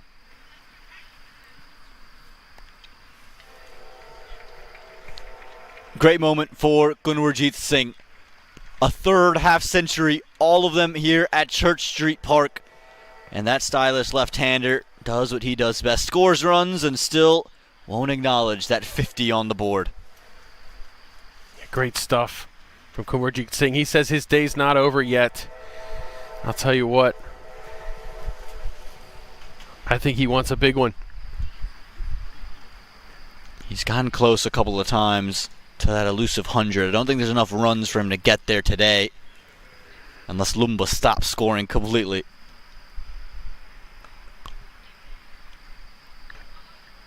It would get very, very interesting if Kunwarjit Singh had to score every one of the remaining runs. That would be a way that Orlando could climb back into this.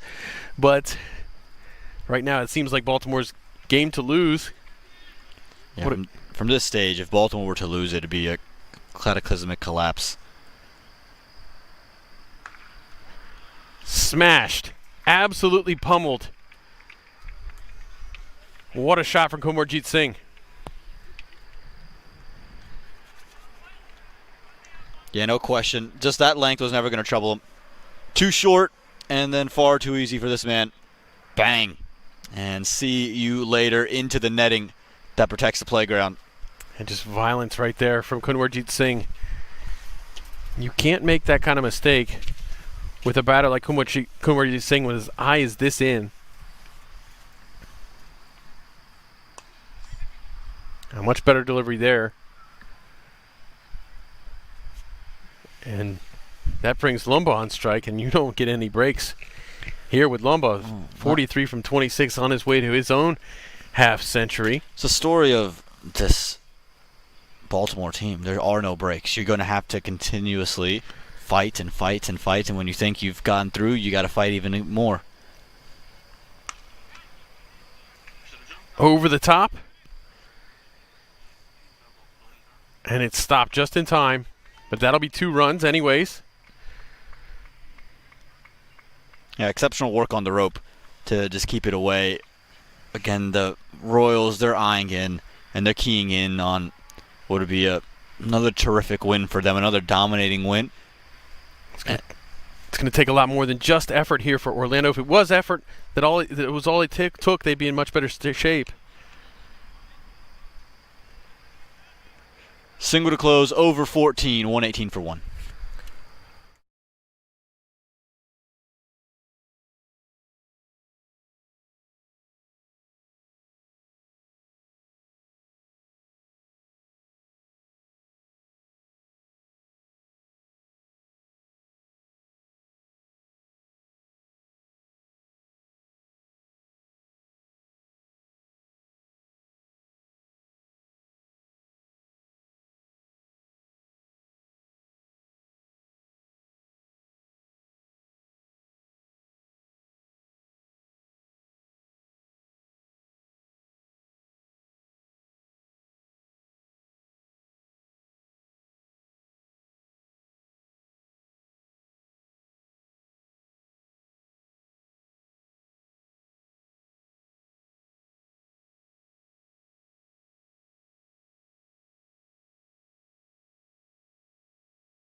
Charan Ganasati with the ball, the leg spinner. Into the side for the first time today. And that was a big announcement at the toss that he was going to be given an opportunity. Always great to have that leggy up your sleeve. Ask Baltimore. They got 2. Yeah, leggies have really done the job here at Church Street Park this season. They've been phenomenal. You definitely want to have them. There was a time not too long ago where there weren't many very effective leg spinners in this country. And now we seem almost spoiled for choice. And the beautiful part is they come in all ages as well. It's the Sarbjeet Luddas the most, and the more experienced ones, but then the Yasser Mohammeds, the Adam Khans, the Sahir Bhatias of the world who are coming through the ranks. Once again, struck hard. And that'll be 2 runs as Kunwarjeet Singh shows that he's not finished yet. I love having physios around. I think, Nate, I've been a long day sitting in the chair, and I think our backs are a bit tight. I think maybe we might be next after our man in the background there. I hope so, man. My upper back is definitely a little sore today. You know what? We might have to push ourselves down in line. I think Gus and Junaid, they deserve it. Our camera operators probably a bit more than we do, having to man those cameras all day. Yeah, but there's that period of time where they pack things up. At the end, we can sneak in then. Oh, there you go. Okay, Nate's got a plan. So if Nate starts to you don't hear Nate for a while on the broadcast, he's there in the background of your screen now. Yeah, unfortunately, I won't have an ice cream in hand as the ice cream truck is gone.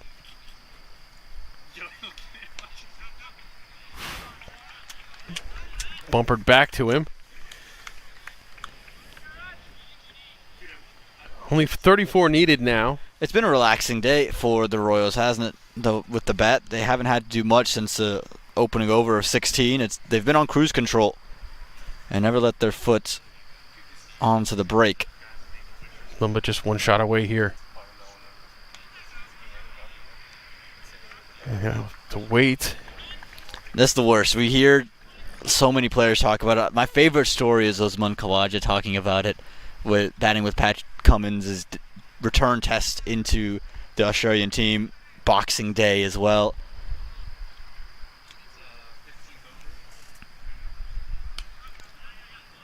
And that one gets through. Last over before drinks, and he's on 99 at the non-strikers end. 2 overs before drinks, and then Pat Cummins, he's blocking it out into 15, 124 for 1. He's blocking him out, and then gets 1 off the last ball. So the last over, he starts on strike. Pat Cummins gets booed by everyone in the MCG, I believe. And he's saying, well, I actually found it quite difficult. I was just happy to get a single. And Usman Khawaja at the other end's like, Patty, you idiot. I need to go get a I don't want to go to T on 99. 3 balls into the final over, he gets a single. And then Usman Khawaja gets his single, gets his 100, does a LeBron James silencer celebration, and then walks into T a centurion. Well, you got to love that. I love it. That story comes from the Test, a great documentary about the Australian Test team. And I love Usman Khawaja when he says, "Patty, you idiot." It's one of my favorite clips there is. And anytime it comes on, I'll rewind it 3 or 4 times to see that one moment. That's great. We need an American cricket documentary at some point, Nate. I think there's plenty of stories. There's too many stories, Juan. There's That too might many be the stories. issue. You see Unbroken, might when not be Mukjan's safe. story came out. Yeah, It's in theaters now. great. Want to check it out? Check that out and get it out of here. Another 6 for Kunwarjit Singh. Well, what a gift there from Clark. Unfortunately, his first ball way too loose. Kunwarjit Singh hits this into the night sky like a slow pitch softball. That really is just a layup. It's the underarm toss as range hit. 26 to get. Does the responsible thing. Says skipper, who doesn't want to go to tee on 49. Here's your opportunity. Here we go, Lumba. Just one run away here. And he's just going to make sure that he's got the right guard. On the brink of a 3rd minor league half century.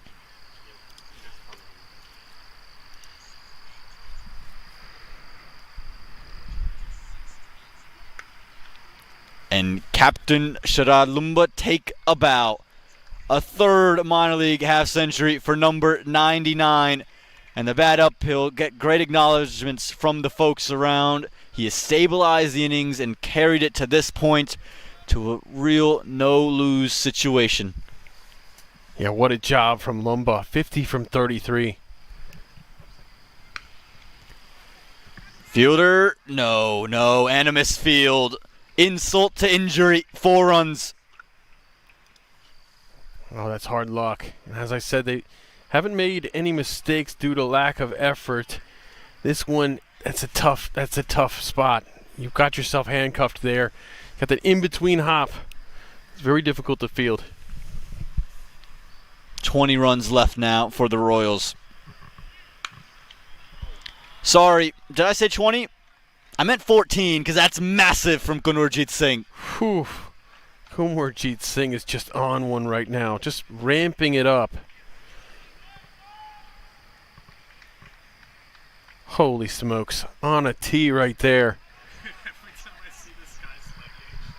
Just back of a length, and he sat up on it. Knowing that Clark had missed full twice to him, he anticipated that length to be short, and so was able to rock on to the back foot so quickly. And his hand speed is the difference between him and so many other players. Just 14 needed to win here. Kunwarjit Singh just having a great day. Lumba, his partner at the other end, also very, very good. Through. Bit of finesse now. Sorry, it's not 14. It's 10 left from overs. 4 to go. Unbelievable from Kunwarjit Singh. Yeah, man, you could just make a great highlight reel of very good textbook shots from Kunwarjit Singh today. Just so good at finding the middle of the bat and timing it well today. That's 4 boundaries in the over for Kunwarjit Singh, and not the start Preston Clark wanted. 22 from 16, 146 for 1.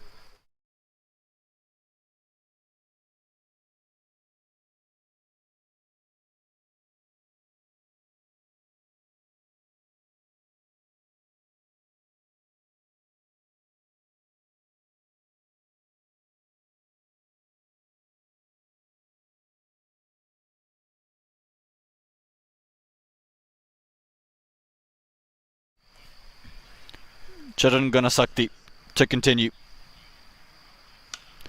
Oh, goodbye. Goodbye. See you later. What a shot from Lumba here. He wants to finish it himself. His high score in minor league cricket is 61, and right now if he gets one more 6, he'll pass it. Can win the game, can get his new high score in minor league cricket, and can help that net run rate for the Baltimore Royals even more. Absolute domination and a clinical notion with the bat from the Baltimore Royals. Absolutely clinical here. Orlando did so well to set a good target. They put great effort in the field. This batting, this Baltimore squad it's just been too good today.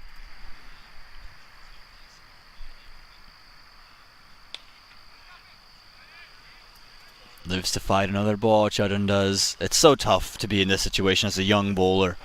You know, one bad ball and it all ends. So the goal is just to get out of your over. It's just to finish it. Don't want the game to end in over 17. That's Chudden's goal.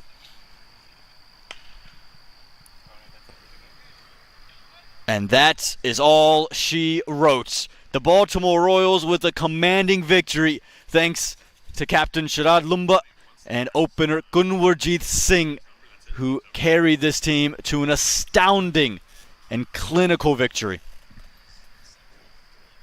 Yeah, the highlight reel will be full of these types of shots today from Baltimore. Just perfectly timing deliveries. They didn't need anything loose. It didn't seem like it, but they got a few. And they win by 9 wickets.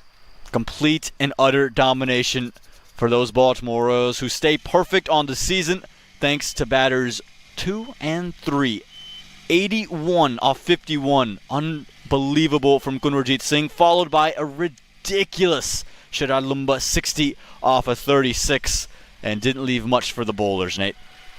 No, there wasn't much they could do. We did get some good stuff from Taha Faruqi, who took the wicket. Hardik Desai also good, so strangely, the fast bowlers did better than the spinners today in the chase, which was unlike the first game. It was complete opposite of the first game. Well, we thank you so much for joining us. 2 games, and the doubleheader comes to an end. But, Nate, we have a doubleheader tomorrow. 2 games on a Sunday. You gotta love it here in Mooresville, North Carolina. So join us then. Thank you so much for myself, Aman Patel, for Nate Hayes, and our entire production crew headed by Babar Beg. We cannot wait to see you again.